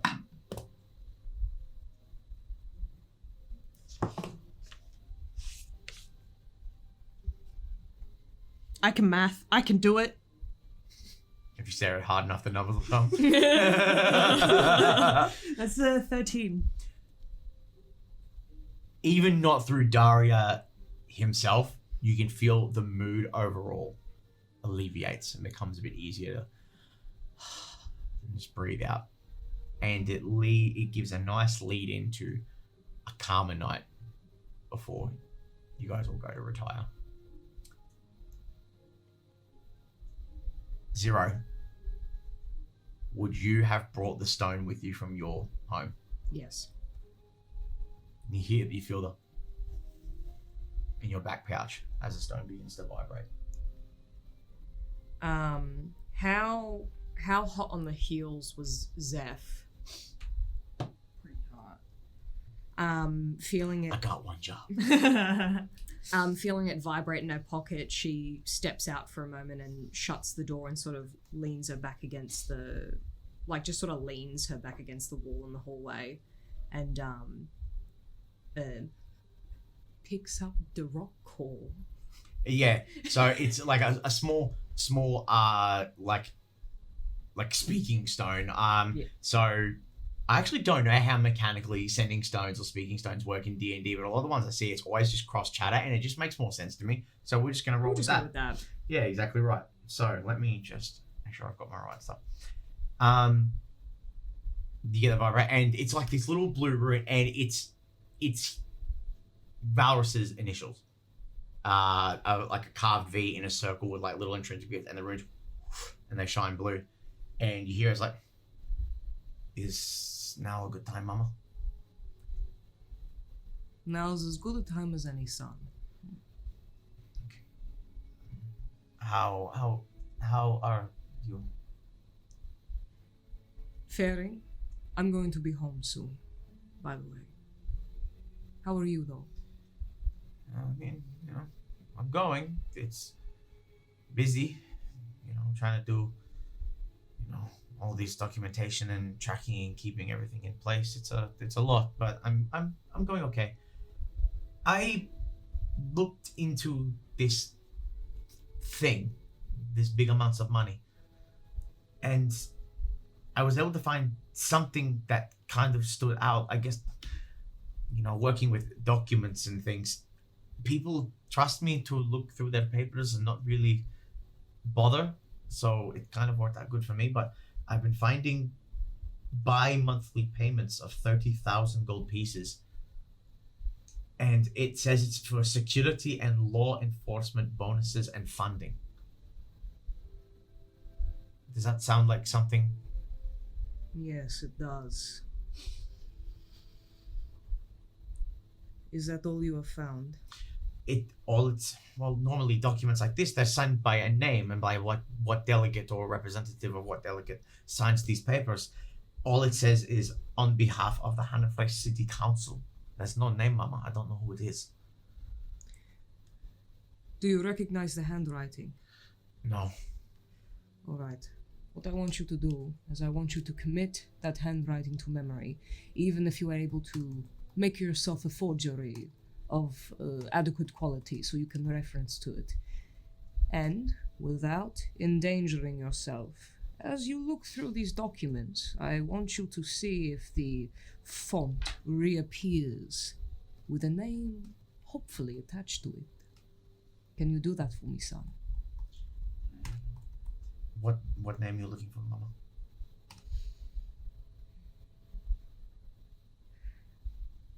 At the moment, don't worry about what name I'm looking for. Just find me whatever is written in that same hand. I'll try my hardest, and if anything sticks out, if I find anything that just happens to pass through, I'll let you know. I'll try and keep out of the searchlight, and hopefully I can find something. Remember, son, shadows are your friend. If you feel at any point the heat of eyes upon you, I need you to retract into them. Do not worry about what I have asked you. I do not want it costing you your life. You're already so much better at those things, Mama. But I'll try my best. Good. I know you will. I love you, Mama. I love you too, son. Stone goes dark. Unless anyone had anything they wanted to do right now, I think the party retires for the evening as the aches and pains of a entity slain release as you fall into unconsciousness. Hopefully, by tomorrow, equipped with the tools to travel and begin your trip further south to the city of Hannafresh, where it seems more things are brewing than what they seem. And that's where we're going to pick up next episode. Oh my god. Oh my god. My god. Yes, gang. Things are lining up. We're learning things about each other and getting clues as to things we need to do. Seems our paths link up a little bit more than what we first anticipated. Yes, we love it. I don't remember which camera is actually looking at me, but thank you so much for watching. And those who are listening, thank you so much for listening. Liam, hope you get wetter. Come back soon. Wetter. Hope you get better. I want to say well and better at the same time. Hope you get better and well. I hope you get better soon. It's hard playing everyone else's characters and trying to do 100 people at once. It's crazy. I got multiple personalities and they can't even keep up. Anyone who's tuned in to watch the video cast, thank you very much. We really appreciate it. And anyone who's tuned in to listen to the podcast version, thank you very much. We appreciate it. It's fun jumping into a new adventure and seeing you guys take to it so flippin' well. It's been great. I guess, but before we do like our final wrap-ups, does anyone have anything they want to plug of the like? I know there's a few people here that got things to plug, so someone better speak up. All right, like I said last time, jump on, check out Seb Make Stuff on YouTube. I do a lot of D&D builds and miniatures and most of this kind of stuff right here. So a few things that have been on tonight's board have come from my builds in the past, and hopefully we can make some more awesome stuff for the future games. Yeah, I think so. I'm gonna work you to death, I think. I'll At some also point. mention that I'm pretty much doing most of the video stuff, and we're still ironing out all the bugs. So we're going to have a few little bits and pieces where cameras cut out and the audio bugs out here and there, but we're going to iron that out over future episodes and hopefully bring this to some top-notch quality.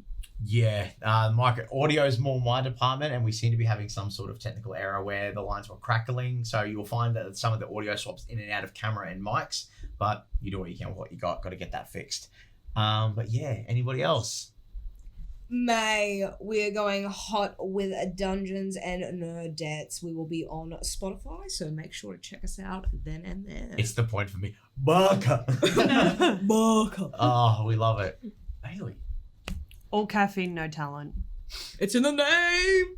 When this goes live, we should be live over there, mostly just talking shit. You're welcome. Excellent. We love it. What about you, Mon? Do you have anything you want to plug? Not as of yet. Not as of yet. TBC. We love that. I don't.